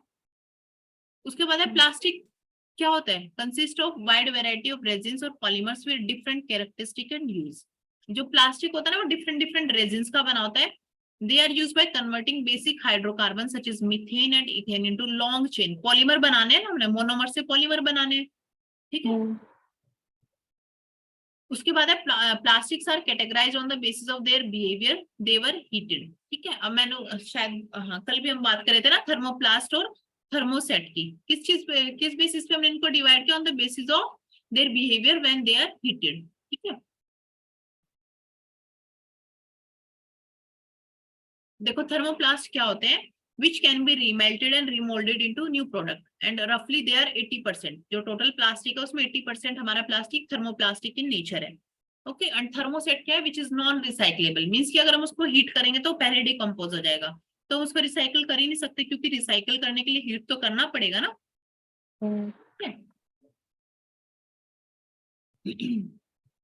अच्छा, अब मैं जो रेजिन बोल रही हूँ, तुम अगर आप लोगों के पास कोई प्लास्टिक की बोतल है अभी आपके पास, तो आप उसके नीचे देखो इस तरीके से ट्रायंगल बना होगा और उसके अंदर ना एक नंबर लिखा होगा, यस मैम, देख लिया? याद है मैम, ध्यान में है। अच्छा, नोटिस किया मतलब ये चीज आपने? Yes ma'am. हाँ, बताओ किस किस, तो ये बात तुम्हारे पास नहीं है बोतल, प्यास नहीं लगती? है मैम। देखो फिर उस पे है नहीं है। मैम कोल्ड ड्रिंक वाली की अभी दूसरी? तो नहीं नहीं, कोल्ड ड्रिंक वाली पे देख लो, उस पे भी होगा, जिस पे नहीं होगा वो फिर अभी मैं बताऊंगी वो किस कैटेगरी में आएगी। ठीक है, तो देखो प्लास्टिक रिसाइकलिंग अलग अलग तरीके से होती है। पहली होती है, ये तो छोड़ दो खैर तुम, ये पढ़ो रेजिन्स ना। देखो जिस प्लास्टिक बॉटल के नीचे 1 लिखा होगा, किसी भी प्लास्टिक की कोई भी मटेरियल, मीन्स कोई भी अगर तुम्हारे पास प्रोडक्ट है प्लास्टिक का, अगर उसके उस ट्रायंगल में 1 लिखा होगा, that means it is made up of which resin? PET, poly ethylene terephthalate. Okay, या पीईटी बॉटल सुना होगा ना आप लोगों ने? ठीक है, कौन और किसके कहाँ का एप्लीकेशन होती है इसकी? सॉफ्ट ड्रिंक बॉटल्स हो गई, पीनट बटर जार, ठीक है, और इनको फ्रीक्वेंटली रिसाइकल कर सकते हैं, इनकी रिसाइकलिंग कर सकते हैं। सेकंड अगर है तो HDP, that is the high density polyethylene. ये कहाँ यूज होता है? Milk, water, juice. अब ये जो एप्लीकेशन लिखे है ना, इनके ऊपर ही बंद के मत रह जाना कि मीन्स कभी ऐसा सोचो, क्योंकि अब मान लो डिटर्जेंट की कोई बॉटल है तो पता नहीं 1000 तरह के डिटर्जेंट्स आते हैं ना। ठीक है, तो ऐसा नहीं कि सभी HDP के बनाते हैं, घटिया प्लास्टिक भी यूज होती है ना। हाँ, कभी इन एप्लीकेशन के पीछे लग जाओ, अभी सॉफ्ट ड्रिंक बोतल देखने चले जाओ कि अच्छा मैं देखूं तो सही इस पे 1 लिखा नहीं लिखा है। उसके बाद है थर्ड है PVC, पॉलीविनाइल क्लोराइड। ये तो देखा है ना आप लोगों ने बिल्डिंग, ये PVC पाइप्स होते हैं। उसके बाद है फोर्थ, जिसके ऊपर फोर्थ लिखा होगा वो किसकी बनी है? LDP, low density polyethylene. उसके बाद है फिफ्थ लिखा होगा पॉलीप्रोपाइलिन, 6 लिखा होगा पॉलीस्टाइरिन, एंड 7 लिखा होगा तो अलग ही कुछ रेजिन है उसमें। ठीक है, इन सब में से कोई भी रेजिन उसके अंदर नहीं है, तो वो डिपिक्ट करता है वो ट्रायंगल के अंदर जो नंबर है कि वो कौन से रेजिन की बनी हुई है। ठीक है, अब देखो बेटा, हम बोलते रहे रिसाइकल्ड प्लास्टिक है, प्लास्टिक को हम रिसाइकल कर सकते हैं, इसके अलग अलग क्या है, बहुत सारे एप्लीकेशन है, क्योंकि हम जो भी चीजें रिसाइकलिंग करते हैं तो उससे हम कोई नया प्रोडक्ट बना सकते हैं ना। तो देखो क्या होता है, अगर हम PET बॉटल को रिसाइकिल करेंगे तो हम क्या क्या बना सकते हैं? क्वालिटी फाइबर फॉर जैकेट्स बना सकते हैं, फाइबर होता है ना उसके अंदर। देखा है कुशन्स के अंदर भी फाइबर होता है, प्लास्टिक जैसा कुछ होता है। किसी की आवाज नहीं आ रही, कोई मुझे दिख भी नहीं रहा है, क्या हो गया? ये लिखने, रक्षा नहीं दिख रही, दीक्षा नहीं दिख रही, और ये नहीं दिख रही, कौन नहीं दिख रही? हाँ, अब देखियो। ठीक है, तो फाइबर होता है कुशन्स के अंदर, वो सारी चीजें किसकी बनी हुई होती है? रिसाइकल्ड पीईटी बॉटल को रिसाइकल करके वो मटेरियल, रॉ मटेरियल हो गया ना, वो से नया प्रोडक्ट बना दिया हमने। HDP और LDP के लिए न्यू डिटर्जेंट बॉटल बन सकते हैं, ड्रेनेज पाइप बन सकते हैं। अब आता है ग्लास कंटेनर, ग्लास की रिसाइकलिंग करना। कोई ग्लास की चीज है वो टूट गया, वेस्ट हो गया, तो उसकी रिसाइकलिंग करेंगे, एंड ग्लास इज 100% रिसाइकलेबल, इसमें से कोई भी चीज वेस्ट नहीं जाती, ये पूरा का पूरा ग्लास को हम यूज कर सकते हैं। ठीक है, that is the same bottle can be melted down and remade again and again without any product degradation. अब देखो, हम जो ग्लास की रिकवरी करते हैं तो हम उसको सेपरेट करते हैं बाय कलर। जैसे हमने ऊपर बॉटल्स जो होती है हम उसको रेजिन के हिसाब से अलग अलग कर लेंगे, एक रेजिन वाली अलग रख लेंगे, दूसरे रेजिन वाली अलग रख लेंगे। इससे हमारे मीन्स जो भी वो है इंडस्ट्रीज हैं जो उसकी रिसाइकलिंग करेंगे उनके लिए इजी हो जाएगा ना, क्योंकि हर एक का टेम्परेचर अलग है, हर एक के लिए जो भी वो चाहिए, टेम्परेचर चाहिए, वो सारी चीजें अलग होंगी ना, उसके लिए कंडीशंस अलग होंगी। ठीक है, तो इसी तरीके से हम इसको भी जो ग्लास है उसको भी कलर के बेसिस पे 3 कलर होते हैं बेसिकली। क्लियर, जिसको फ्लिंट बोलते हैं, क्लियर ग्लास बॉटल जो दिखती है। एक होता है ग्रीन कलर का, देखा होगा तुमने, ठीक है। और एक होता है ब्राउन, एम्बर जिसको बोलते हैं, और एक होता है एमराल्ड, ठीक है।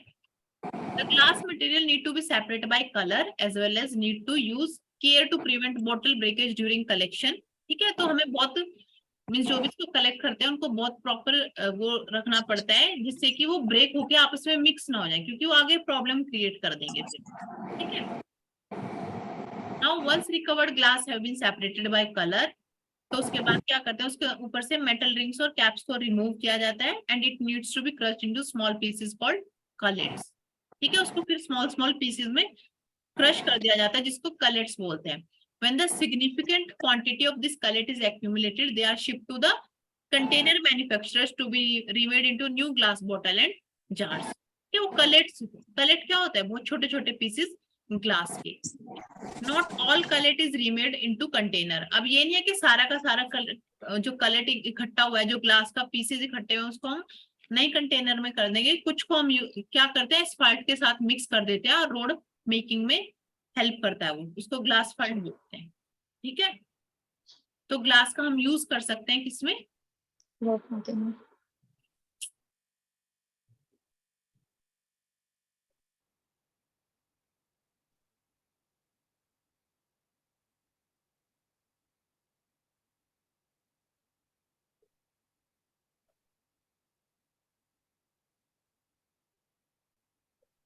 मैम ये क्या है, ग्लास फेसेट क्या है ये? ग्लास एस्फाल्ट, ग्लास और एस्फाल्ट को मिक्स कर दो तो अच्छा, ग्लास एस्फाल्ट, ठीक है। हाँ,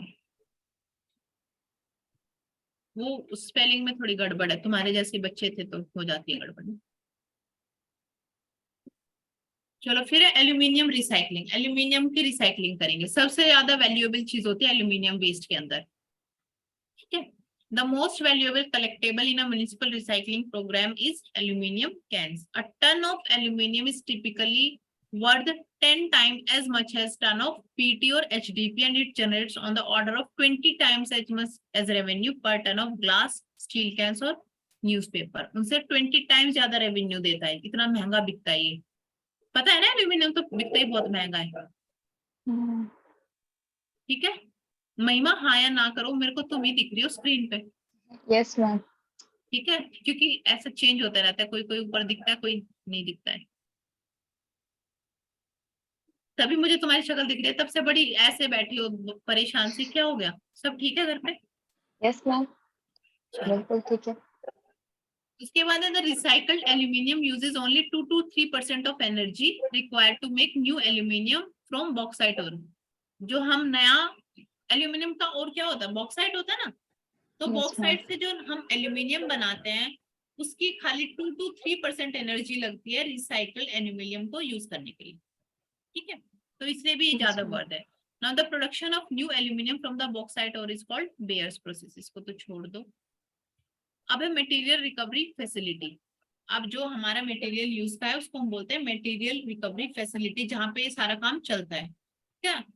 अब ये क्या होता है, facility that tries to recover recyclable material that are mixed with all the municipal solid waste is referred as waste processing facility और front end processing. Means total waste में से वो जो हमारा रिसाइक्लेबल मटेरियल है उसको अलग करने के लिए जो फैसिलिटी होती है उसको हम बोलते हैं वेस्ट प्रोसेसिंग फैसिलिटी या फ्रंट एंड प्रोसेसिंग। इसका प्राइमरी फंक्शन क्या होता है, they will separate bottles by colours, है ना, plastic by resin, cans by metal content, aluminium की है, स्टील की है, आयरन की है, as well as old newspaper and compost, सब चीजों को ये अलग अलग कर देंगे।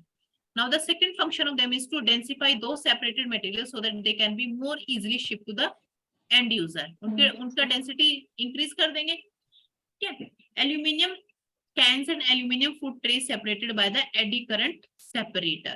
ये क्वेश्चन एक बार आया हुआ है मैच द फॉलोइंग में, ठीक है। एडी करंट सेपरेटर इसको बोलते हैं, इसके मेथड को। अब देखो एडी करंट सेपरेटर क्या होता है, good electrical conductor such as aluminium are placed in a changing magnetic field, ठीक है। ये मटेरियल फील्ड नहीं है, मैग्नेटिक फील्ड लिखा हुआ है ये, ओके। उसको हम जो एक मैग्नेटिक फील्ड है जो चेंज हो रहा है, स्मॉल एडी करंट, एडी इस तरीके से होता है ना, सर्कुलर इस तरीके से घूमेगा। Eddy currents are created in the conductor Those eddy current in turn create their own magnetic field, वो भी अपना एक magnetic field create कर देंगे, which interact with the field created by the magnet. That interaction generate the force that can be used to throw the aluminium out of the waste field. तो आपको इसमें जो चीज याद रखनी है, तो एडी करंट सेपरेटर नाम याद रखना है, और मैग्नेटिक फील्ड सेपरेटर भी इसको बोलते हैं। ओके, क्योंकि आगे एक मैग्नेटिक सेपरेटर भी आएगा, वो आयरन के लिए होता है, ये मैग्नेटिक फील्ड। ओके, एल्यूमिनियम के लिए होता है मैग्नेटिक फील्ड या एडी करंट सेपरेटर। अब देखो, अगर हमारा कॉमिंगल्ड वेस्ट का मतलब है कि कॉमन वेस्ट है जिसके अंदर सारी चीजें हैं, तो हम उसको किस तरीके से उसकी प्रोसेसिंग करेंगे। सबसे पहले हम करेंगे बेटा स्क्रीनिंग। स्क्रीनिंग का क्या मतलब है? The most common screening is the large diameter tilted rotating drum with appropriately sized holes called as trommel. Trommel ऊपर बताया था ना मैंने, जब हम साइज डिस्ट्रीब्यूशन की बात कर रहे थे, कि वो ट्रोमेल में पता चलेगा। तो ट्रोमेल एक हमारा टिल्टेड फॉर्म में होता है। यहाँ पे ये देखो, यहाँ पे इसने बनाया हुआ है, ठीक है, थोड़ा टिल्टेड फॉर्म में होगा, इस तरीके से टेढ़ा होगा, ठीक है। इसमें क्या होगा, इसका डायमीटर ऑफ रफली 1 to 3 मीटर। The rate of rotation is such that particles at least halfway up the side of the drum before falling back. Means कि इस तरीके से रोटेट करेगी, जब रोटेट करे तो हाफ वॉल तक ही जाए। वो जो इसके अंदर मटेरियल है ना, वेस्ट मटेरियल है हमारा, एकदम ऊपर तक नहीं जाना। समझ रहे हो किस तरीके से हाफ तक जाए? नहीं समझ रहे?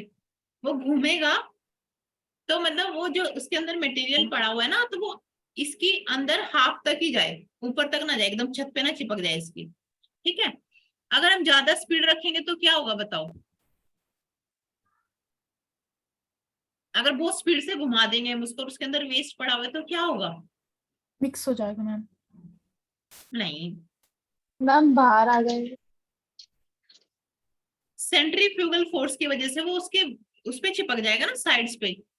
अब इमेजिन करो, वो मिक्सी जो हम चलाते हैं घर में, तुम उसके अंदर मान लो तुमने शुगर को क्रश करना है, तो देखा है ना तुमने कि वो एकदम चिपक जाता है। उसको खोलो ना, जार को खोलो, तो एकदम साइड में चिपका हुआ मिलेगा तुम्हें।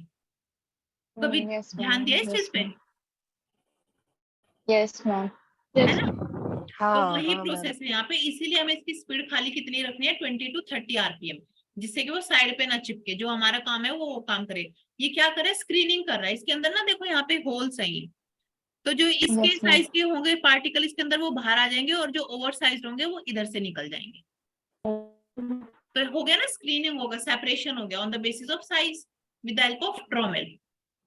उसके बाद है बेटा श्रेडिंग। अब हमें तोड़ना है उसको। Shredders are machine that crushed, pulverized and shred the waste.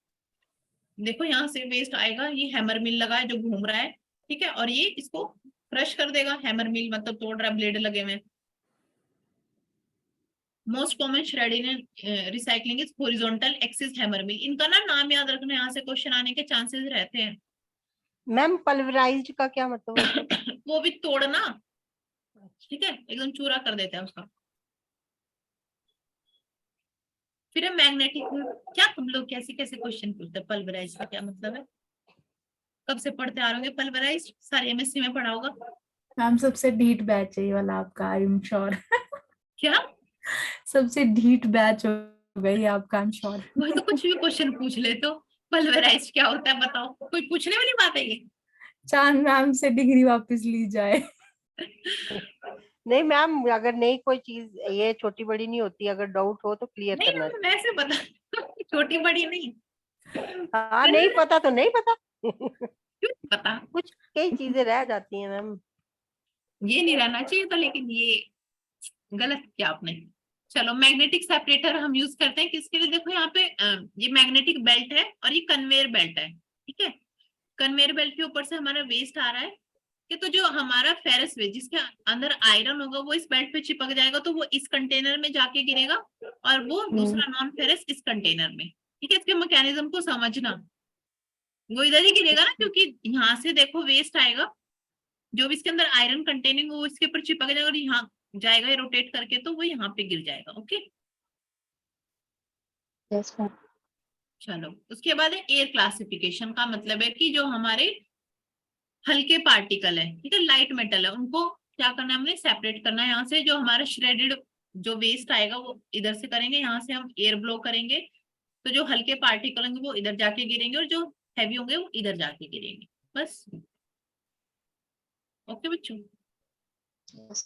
चलो हमने रिसाइकलिंग कर ली, सब कुछ कर लिया, अब हम करेंगे कंपोस्टिंग। कंपोस्टिंग बताओ क्या होती है, पहले तो मुझे जरा आप लोग थोड़ा सा कुछ पढ़ा दो।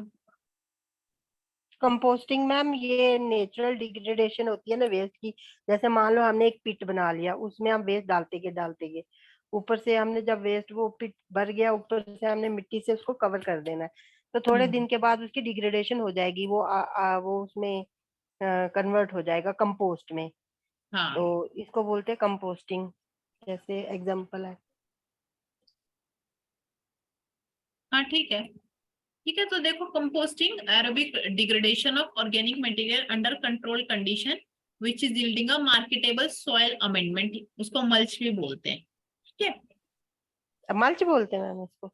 हाँ, इसको रिसाइकलिंग मेथड बोल सकते हैं ना अगर कंपोस्टिंग को, क्योंकि देखो इसमें हम हाँ। मटेरियल की तरह यूज कर रहे हैं कंपोस्ट बनाने के लिए। It is a natural process that can be carried out with a modest human intervention. Okay, the stabilized end product of composting is rich in organic matter which makes it fine soil conditioner, है ना।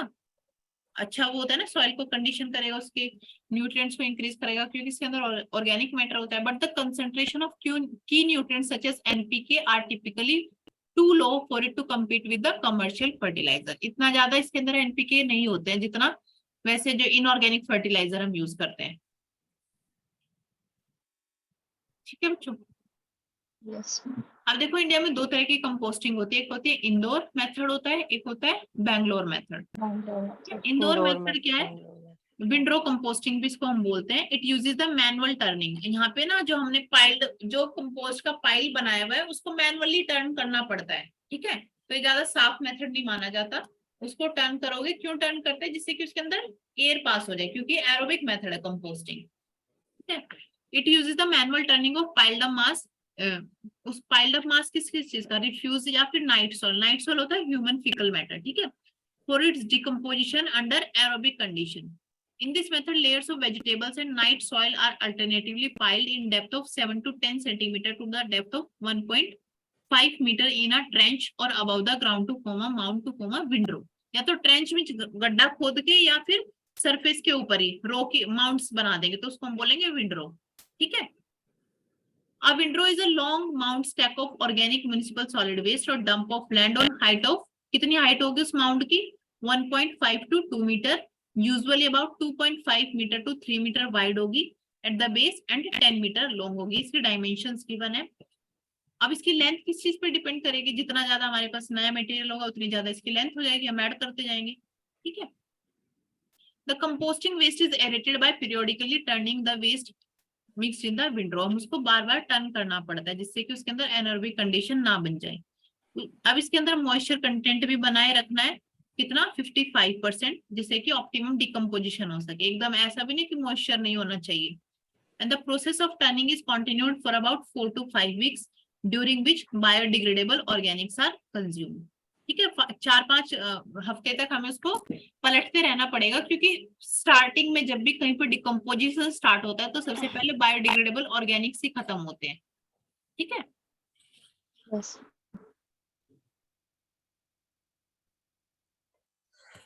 उसके बाद waste compost is finally allowed to cure about another 2 to 8 weeks without any turning. उसके बाद 2 से 8 हफ्ते और रखते हैं हम उसको, लेकिन उसमें टर्निंग नहीं करनी होती। Means total time 3 to 4 months का लगता है। उसके बाद आपका कंपोस्ट रेडी है। अब आता है Bangalore method. It involves anaerobic decomposition of waste and does not involve any turning, handling of waste mass and hence cleaner than the Indore method, ठीक है। इसमें कोई टर्निंग नहीं करनी, ये सबसे ज्यादा यूज होता है इंडिया में। Within 2 to 3 days of burial, intensive biological actions start taking place and organic matter begins to destroy, ठीक है। Considerable heat get evolved। अब ऑब्वियसली वहां पे कोई टर्निंग नहीं कर रहे हो तो एकदम से टेम्परेचर राइज हो जाएगा ना, 75 डिग्री तक वहां पे टेम्परेचर राइज हो जाता है। And this heat prevent breeding of flies, क्योंकि ऐसा बोल सकते हैं ना भाई, ऐसे तो बदबू आ जाएगी, वहां पे क्या हो जाएगा, फ्लाइज आ जाएंगी, लेकिन वहां पे टेम्परेचर इतना ज्यादा हो जाता है कि वहां पे ब्रीडिंग ऑफ फ्लाइज पॉसिबल नहीं है। After 4 to 5 months, the refuse gets stimulated and changes to brown color powdery mass called humus. Okay. अब देखो क्या क्या फैक्टर्स अफेक्ट करते हैं कंपोस्टिंग को, temperature, moisture, pH, nutrient level, availability of oxygen. ठीक है, तो पहले तुम लोग बताओ मुझे सारे एक एक करके, फिर मैं बताऊंगी।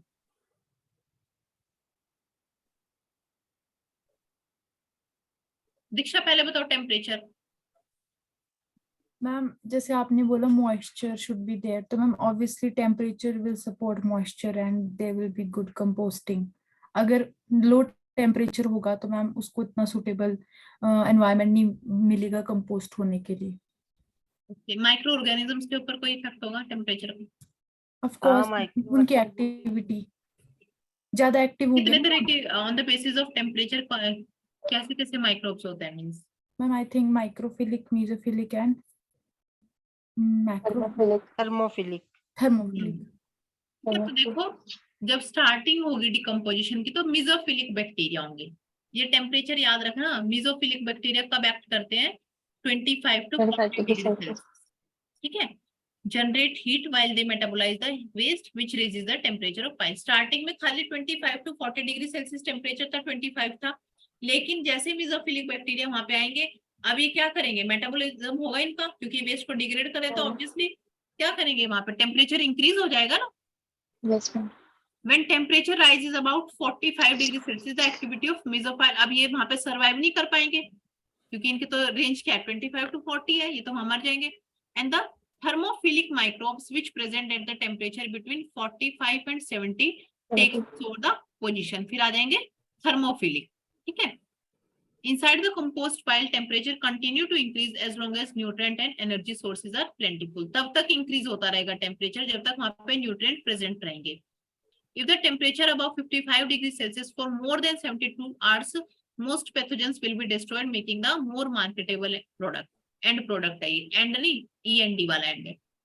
The optimum decomposition occurs between 55 and 60 degree Celsius। Okay? Ma'am mesophyll ma'am 25 to 40 degree वाले हुए। हाँ ओके मैम, दो ही हुए ना, मेसो एंड थर्मो ही हुए ना। हाँ, एक और होते हैं जो बहुत कम टेम्परेचर पे होते हैं, मैम वो कौन से होते हैं? बताओ आप लोग। माइक्रोफिलिक होते हैं मैम वो। बताओ भाई कोई और कौन कौन से होते हैं? मैम भूल गई मैं।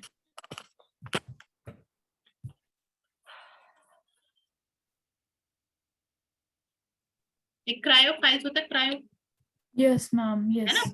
कम Yeah. टेम्परेचर पे होता है एकदम। तो देखो इसका ऑप्टिमम टेम्परेचर डिकम्पोजिशन कितने टेम्परेचर पे होगा, 55 एंड 60, मींस की थर्मोफाइल्स के प्रेजेंस में ज्यादा होगा। अब देखो nutrient, if the nutrient supply drops thermophile die off, क्योंकि न्यूट्रिएंट नहीं मिलेंगे तो अब ये थर्मोफाइल्स भी मर जाएंगे, टेम्परेचर दोबारा से फॉल होना स्टार्ट हो जाएगा, मिजोफिलिक माइक्रोब्स फिर से दोबारा आ जाएंगे अगर वहां पे न्यूट्रिएंट्स मींस अभी डिकम्पोजिशन के लिए कोई चीज रहती होगी तो। ठीक है, कब तक रहेंगे वो, until stable and products are formed। The entire composting get completed in 3 to 4 months। अब देखो volume reduction of the original organic material up to 50%। ठीक है, अगर मान लो तुम्हारा 100 था पहले, तो अब कितना हो जाएगा वॉल्यूम रिडक्शन, 50 रह जाएगा। ठीक है, the finally produce compost usually earthy smell and dark brown colour. क्या होता है मॉइस्चर कंटेंट कितना चाहिए, हमें पता है 55% चाहिए। ठीक है, अगर मॉइस्चर कंटेंट इससे कम हो रहा था हमें वहां पे पानी भी, वाटर भी ऐड करना है। उसके बाद है पीएच। देखो अब in the early stages of decomposition organic acids are formed, यही तो होगा ना स्टार्टिंग में, ऑर्गेनिक एसिड्स ही फॉर्म होते हैं ना, which cause the pH of the pile to drop about 5। ठीक है, when the pH is this low, acid tolerating fungi dominate, eventually microbes break down the organic acid and the pile pH start rising again 5 to 8.5, फिर से basic की तरफ चलने लगेगा ये। ठीक है, उसके बाद है बेटा न्यूट्रिएंट। न्यूट्रिएंट क्या होता है, carbon, nitrogen, phosphorus and potassium. Carbon किस लिए जरूरी होता है, for energy production, nitrogen for protein synthesis, potassium and phosphorus for cellular production and metabolism. ठीक है, कार्बन टू नाइट्रोजन रेशियो पता है ना, जिसके अंदर अच्छी कार्बन टू नाइट्रोजन रेशियो होगी वो इंडिकेट करता है कि इसमें अच्छी हेल्थ है माइक्रोब्स की। ठीक है, वो अच्छा कंपोस्ट माना जाता है। अब देखो इसमें और भी न्यूट्रिएंट्स होते हैं जो ट्रेस अमाउंट में होते हैं, जैसे cobalt, copper, magnesium and manganese. ठीक है, carbon is to nitrogen ratio is रफली 25 to 35 parts of available carbon to available nitrogen, means की 25:1 या 35:1। 25 कार्बन है तो 1 हमारा नाइट्रोजन रहेगा। ठीक है, high carbon is to nitrogen ratio inhibit the growth of microbe, they will slow the decomposition. Low carbon is to nitrogen ratio रहेगा तो accelerate the rate of decomposition but may cause loss of nitrogen and ammonia gas and may cause rapid depletion of available oxygen supply leading to foul smelling। means low carbon is to nitrogen ratio है तो it means nitrogen ज्यादा हुआ। Yes ma'am. ठीक है, अब देखो बेटा यहाँ पे क्या क्या चीजें हम ऐड कर सकते हैं, क्योंकि हमें बैलेंस करना है कि कार्बन भी इतना होना चाहिए, नाइट्रोजन इतना होना चाहिए। तो मैंने यहाँ पे टेबल बनवाया हुआ है। ठीक है, देखो यहाँ पे इस टेबल को अच्छे से समझना। यहाँ पे ब्राउन वेस्ट है ये, जिसके अंदर हाई कार्बन कंटेंट होता है। जो भी ब्राउन वेस्ट होगा उसके अंदर हाई कार्बन कंटेंट होगा और उसका कार्बन इस नाइट्रोजन रेशियो कितना होगा। अगर कॉन्स्टॉक है तो उसका कार्बन इस नाइट्रोजन रेशियो कितना है, 60:1। Foliage 40:80:1। Dry leaves and beets 90:1 and mixed municipal solid waste 50 से 60:1। अब देखो जो ग्रीन वेस्ट है उसके अंदर हाई नाइट्रोजन कंटेंट होगा। ठीक है, जिससे काउ मैन्योर में 18:1। अब आप लोग या तो आप लोग समझ गए हो, अगर कोई डाउट है तो एक बार इसमें पूछ लो। देखो इसमें ना क्या है, हमारा नाइट्रोजन कंटेंट ज्यादा है। अब आप ये मत समझना कि 1 है ये तो, और यहाँ पे भी 1 है। रेशो देखो, रेशो यहाँ पे अगर देखो यहाँ पे क्या है, कार्बन ज्यादा है ना, 500:1, उसके एवरेज में 1 है। यहाँ पे खाली 18:1 है, तो इट मीन्स नाइट्रोजन ज्यादा हुआ ना। तीसरा नंबर क्या है? हाँ, कार्बन नाइट्रोजन तीसरा नंबर। तीसरा नंबर मतलब 50, 60 और 1 कार्बन नाइट्रोजन। वो रेंज है 50 वो to रेंज है, या तो 50:1 हो सकता है, 60:1 हो सकता है। Okay okay. ठीक है, मैं आप लोगों को ये बोल रही हूँ, ये 1 को 1 मत समझना, ये रेशो है, रेशो। ठीक है, यस मैम, ये आ रहा है समझ। ठीक है, चलो शुक्र है, फिर कोई से कहीं ज्यादा डरता। आ गया महिमा समझ? यस। ठीक है, चलो उसके बाद है अवेलेबिलिटी ऑफ ऑक्सीजन। अच्छा, सुरभि कहाँ है? सुरभि बहुत दिनों से कुछ क्वेश्चन नहीं पूछा मैंने। अच्छा यही हो, अब नेक्स्ट तुम्हारा ही नंबर है जब कुछ पूछूंगी तो। ठीक है, चलो। As aerobic microbes degrade waste they remove oxygen from pile if the supply of oxygen, इसीलिए हम उसको पलटते हैं ना कि ऑक्सीजन की सप्लाई बनी रहे। ठीक है, ये ज्यादा पढ़ने वाली बात नहीं है। चलो, अब वेस्ट टू एनर्जी एक पढ़ा था, वेस्ट टू एनर्जी बनाएंगे भाई। कंपोस्टिंग हो गई, सब कुछ हो गया, अब जो बच गया उससे हम क्या बना लेंगे, एनर्जी बना लेंगे। ठीक है, अब the energy content of municipal solid waste depend upon the mixed material as well as its moisture content पे डिपेंड करता है। The standard test used to determine heating value of a, बताओ कौन सा टेस्ट? बॉम्ब कैलोरीमीटर बताया था ना, जो कैलोरिफिक वैल्यू को मेजर करता है। ठीक है, ये हाई हीटिंग वैल्यू, लो हीटिंग वैल्यू हम पढ़ चुके हैं, डिस्कस कर चुके हैं। हाँ, आप लोगों को ना ये एनर्जी कंटेंट याद रखना है। याद मतलब वैल्यूज याद मत करना, लेकिन इनका कंपैरिजन याद रख लेना। ठीक है, किसके अंदर ज्यादा एनर्जी कंटेंट होता है, पेपर के अंदर ज्यादा है, फूड वेस्ट के अंदर ज्यादा है, किसके अंदर ज्यादा? सबसे ज्यादा होता है नेचुरल गैस के अंदर, है ना। यस। तो देखो वेस्ट टू एनर्जी हम कैसे बनाएंगे, जिसको जो हम वेस्ट से एनर्जी बनाएंगे उसको हम बोलते हैं रिफ्यूज डेराइव्ड फ्यूल। ठीक है, मीन्स कि रिफ्यूज से हमने फ्यूल बना लिया। Combustion of energy recovery is typically done when 1 or 2 waste either directly sent to mass burning incinerator or it is pre-processed to produce a homogeneous product called as RDF, that is much better combustion characteristic।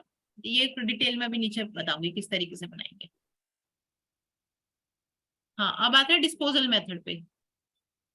ठीक है, अब कुछ नहीं बचा, हमारे पास कोई option नहीं था भाई, हम डिस्पोज करना है। तो सबसे पहले हम लैंडफिल के पास जाएंगे। It is an organised tipping of waste, usually mechanised equipment for levelling. देखिए तुम लोगों ने लैंडफिल साइट कभी? Yes ma'am. किस किस ने देखी है? महिमा? कूड़े का पहाड़ जो होता है वो बहुत बड़ा।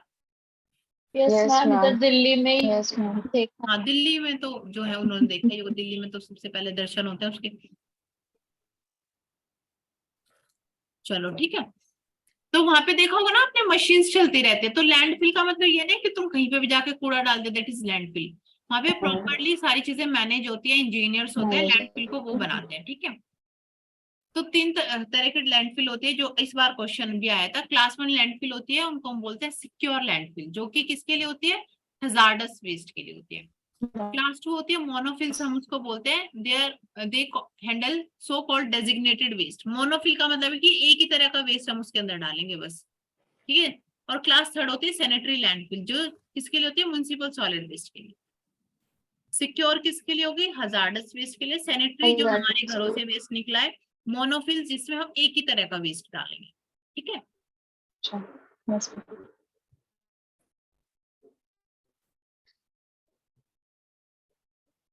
अब देखो क्या क्या चीजें हमें लैंडफिल के ऑपरेशन मींस उसको ऑपरेट करने के लिए, अच्छे से उसको ऑपरेट करें तो क्या क्या चीजें हमें चाहिए। मॉइस्चर सबसे पहले तो, ठीक है। In a landfill is critically important if the waste are to decompose properly, so it is an aspect of landfill design that receive considerable attention. The initial moisture content in the waste themselves is rather quickly dissipated, so it is water that percolates through the surface, sides and bottom that eventually dominates the water balance in the landfill, ठीक है। और जब water percolate होता है उसको क्या बोलते हैं, लीचेट, क्योंकि उसका पूरा प्रॉपर मैनेजमेंट होना चाहिए। क्यों होना चाहिए सुरभि लीचेट का प्रॉपर मैनेजमेंट? क्या प्रॉब्लम है लीचेट से? क्योंकि मैम ये टॉक्सिक भी हो सकता है ना, ये अगर Surabhi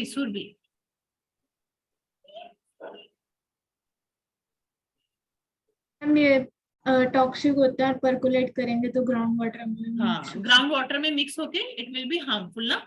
yes ma'am. So municipal solid waste landfill required to have liners and leachate collection system. Liner नीचे हम, क्योंकि अब अगर हम ऐसे डाल देंगे बिना लाइनर के तो क्या होगा, वो जो उसमें से लीचेट है वो नीचे जाने के चांसेस है। तो इसीलिए हम क्या करते हैं, जब भी कोई गड्ढा खोदते हैं लैंडफिल के, जहां से लैंडफिल स्टार्ट किया तो उसके नीचे हम एक लेयर लगा देते हैं, उसको लाइनर बोलते हैं। वो लाइनर डिफरेंट तरह का होता है, ठीक है।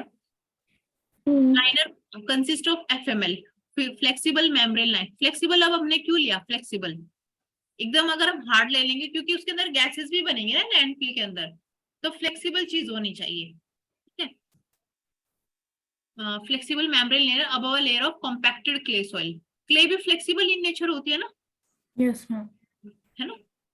है शीतल, पढ़ा था ना तुम लोग, कोई पढ़ाया था? Yes ma'am. श्रिंक और स्वेल होती है ना, वो तो फ्लेक्सिबल ही हुई। Yes ma'am. A final cover over the completed landfill must be designed to minimize infiltration of water. सबसे ऊपर भी हमें कवर लगाना पड़ेगा जिससे कि ऊपर से पानी नीचे इनफिल्टर ना हो जाए, उसके अंदर ना चला जाए, उसको हम इनफिल्ट्रेशन बोलते हैं।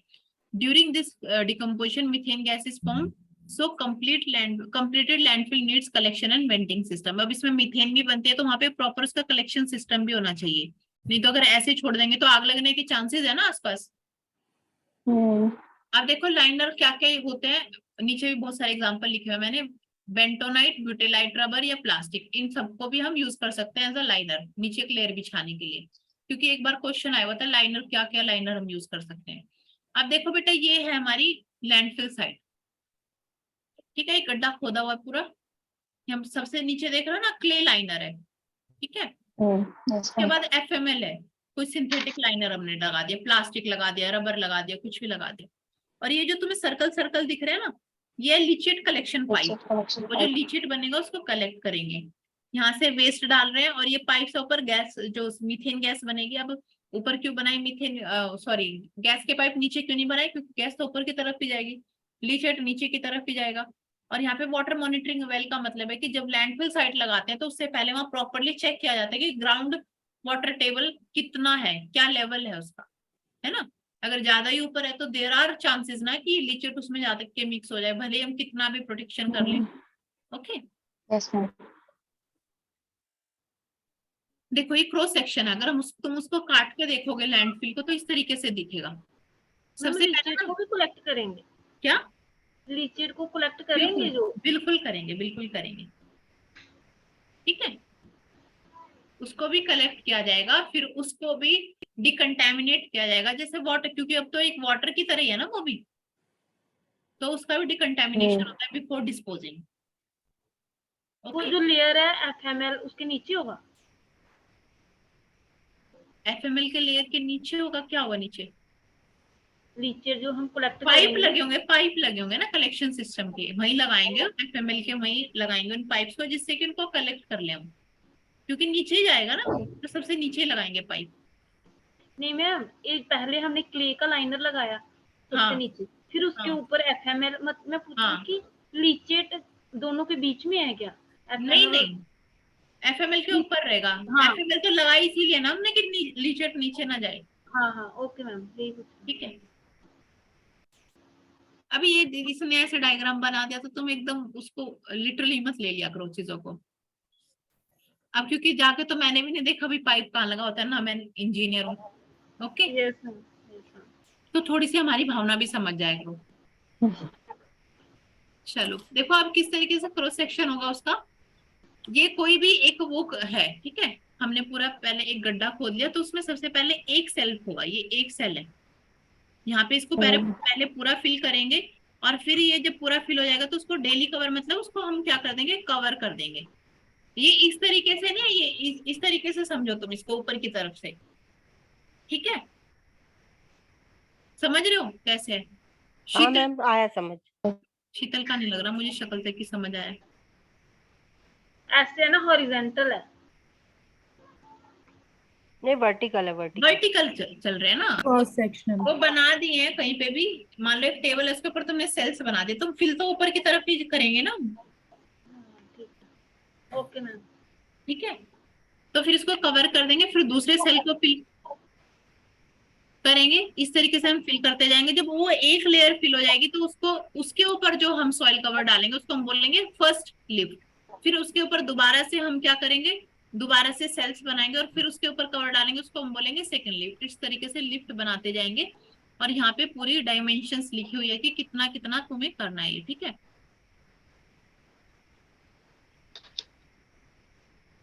देखो इसमें ना सारी डायमेंशन लिखे कि डेली कवर की कितनी होनी है, जो टोटल ऊपर कवर डालोगे सेल की थिकनेस कितनी रखनी है, ये सारी चीजें एक बार यहाँ से ना पढ़ लेना तुम लोग। अब देखो डिकम्पोजिशन कैसे होता है लैंडफिल में। 4 स्टेज होती है। सबसे पहले एरोबिक, कहीं पे भी डिकम्पोजिशन होगा तो पहले तो ऑक्सीजन प्रेजेंट होगी ना वहां पे। ठीक है, so when waste is placed in landfill there is enough oxygen to allow aerobic decomposition to take place for first few days। फिर क्या होगा, थोड़े टाइम बाद वो ऑक्सीजन क्या होगी, डिक्रीज होना स्टार्ट हो जाएगी, और एनारोबिक कंडीशन आना स्टार्ट हो जाएगी। ये फेज से क्वेश्चन आते हैं। सेकंड फेज है acidic phase. During this phase anaerobic condition prevail and a two step process begins. ठीक है, एनारोबिक कंडीशन आ गई तो सबसे पहले होगा hydrolysing. fermentative organism produce enzyme that break down complex organics such as cellulose and starch into simpler products that can be fermented into hydrogen, CO2 and fatty acids and alcohols। ठीक है, तो hydrolysis होगा सबसे पहले। फिर होगा second step में, these products are converted by bacteria called एसिडोजेंस into simpler organic acids। तभी हम बोलते हैं ना कि एसिडिक कंडीशन, क्योंकि अभी ऊपर भी देखा था ना हमने कि पहले एसिडिक कंडीशन आएगी। ओके, जब कंपोस्टिंग की बात करें थे, क्योंकि ऑर्गेनिक एसिड्स पहले बनेंगे। as these acids form the pH of the leachate drop which can allow heavy metal। अब देखो pH जैसे ही कम होगा, जहां पे भी pH एसिडिक होता है, तो अगर वहां पे हेवी मेटल प्रेजेंट है तो वो सॉल्युबल फॉर्म में आ जाते हैं। ये कहीं की भी बात है, अगर सॉइल में एसिडिक कंडीशन है तो भी हेवी मेटल सॉल्युबल फॉर्म में रहेंगे। so the CO2 concentration in the waste rises and small amount of hydrogen gas also produce. Remember this thing कि हाइड्रोजन गैस भी वहां पे बनेगी। लेकिन क्वेश्चन एक बार आया हुआ था, तो वहां पे CO2, मीथेन एंड H2 एक ऑप्शन में था, और CO2 और मीथेन था। तो सब बच्चे CO2, बेचारे शरीफ बच्चे होते हैं, मीथेन और H2 लगा के आ गए, क्योंकि H2 भी पढ़ाया गया था, भी H2 गैस भी निकलते। लेकिन उन्होंने पूछा था डोमिनेट। ठीक है, डोमिनेट कौन सी करती है, 2 करती है, CO2 एंड ये मीथेन। ठीक है, तो क्वेश्चन को प्लीज ध्यान से पढ़ा करो। अब मिथेनोजेनेसिस। मिथेनोजेनेसिस 2 तरह का होता है, एक होता है अनस्टेडी, एक होता है steady. Now another group of microbes called methane formers या मिथेनोजेंस कन्वर्ट दीज, जो ऊपर ऑर्गेनिक एसिड बने थे, into methane and CO2। The pH became to return toward more neutral। अब एसिडिक की तरफ से न्यूट्रल की तरफ चला है pH, and the release of heavy metal into the leachate decline. अब दोबारा से लीचेट की मूवमेंट खत्म हो जाएगी। So this phase last for months, कुछ मंथ्स के लिए रहता है। After that, there is a steady phase. The duration of each phase depends on the availability of moisture and nutrients, but typically on the order of years. So after landfill cell is completed, the generation rate of methane and CO2 settle down nearly equal %, which is characteristic of phase 4. ठीक है, तो question आ जाएगा अगर phase 4 में कौन सी दो gases होती हैं, तो मीथेन और CO2 डोमिनेट करती है. ठीक है. After many years of decomposition process, the rate of production of methane decreases significantly. ठीक है. अब देखो प्रॉपर बायोलॉजिकल डिग्रेडेशन के लिए क्या क्या चीजें जरूरी है. मॉइस्चर कंटेंट कितना होना चाहिए, should not be less than 60%. ठीक है. The refuge in manage field में gate stabilise 2 to 4 months and settle down by 20 to 40% of original height. ठीक, जैसे कंपोस्टिंग में मैंने बताया था आपको. क्योंकि अब देखो बेटा, जब अब लैंडफिल जो होती है ना, वो नीचे की तरफ से होती रहती है, बैठ जाती है नीचे. नहीं तो इतनी ज्यादा लैंडफिल 20 to 40% अपने ओरिजिनल हाइट से वो नीचे चली जाती है आफ्टर डिकम्पोजिशन.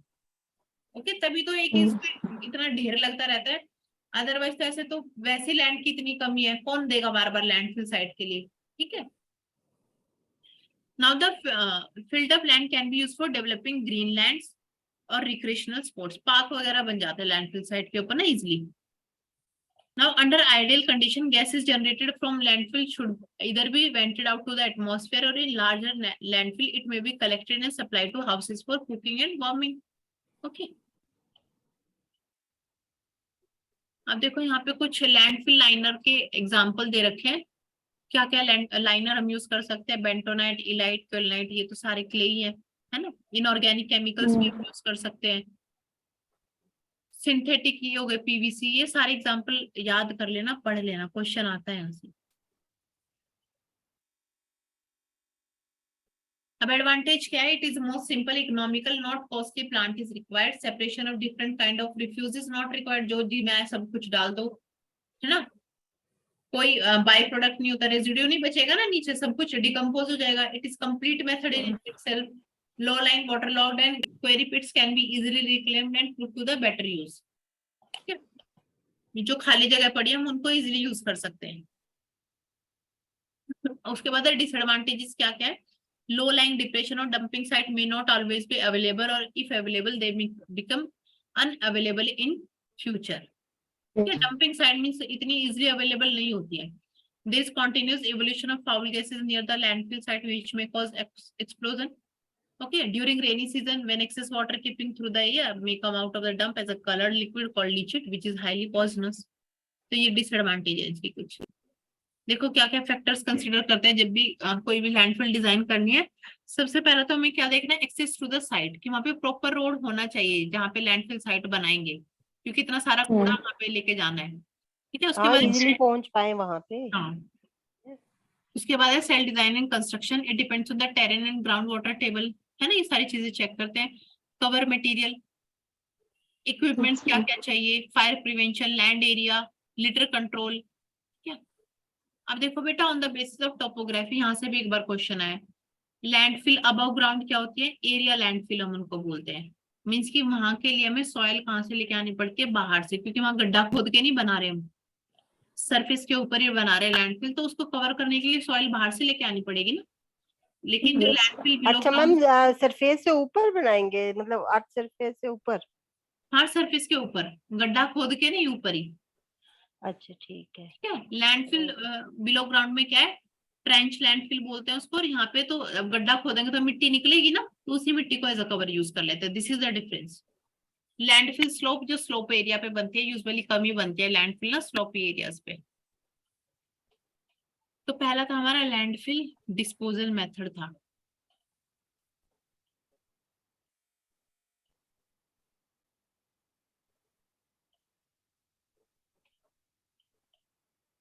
बाकी कल पढ़ेंगे, बहुत बोल लिया मैंने. थोड़ा सा पढ़ के आना तुम लोग खुद आगे. ठीक है मैम, हम पढ़ के आएंगे थोड़ा. क्योंकि बहुत बहुत सिंपल लैंग्वेज में सारी चीजें लिखी हुई हैं. नहीं, बहुत अच्छे हैं मैम, ये आपके नोट्स बहुत अच्छे हैं. मुझे ऐसे नोट्स पहले कभी नहीं मिले. अच्छा, रुको एक मिनट, क्या क्या पढ़ना है हमने, हाँ ये पढ़ के आना तुम लोग ना. पायरोलिसिस ये क्वेश्चन भी आया था मैम। हाँ बहुत क्वेश्चन आए सॉलिड वेस्ट से ना हाँ, अभी इस बार ना 7-8 क्वेश्चन थे। हाँ और इससे 2022 में भी बड़े क्वेश्चन थे, यहाँ से मिल जाएंगे तुम्हें सारे क्वेश्चन इस पीडीएफ से। हाँ। ठीक है बेटा, जितना जितना मैंने पढ़ा दिया उतना तो पढ़ना ही, उससे भी आगे जितना पढ़ सको प्लीज पढ़ के आना, जिससे कि मेरी कम मेहनत लगे। ठीक है, एनर्जी की भी ऐसी पीडीएफ दे देंगे हम तुम्हें। और उसके बाद चलो ठीक है, bye, good night. Okay ma'am, bye, good night. Thank you ma'am. Thank you ma'am.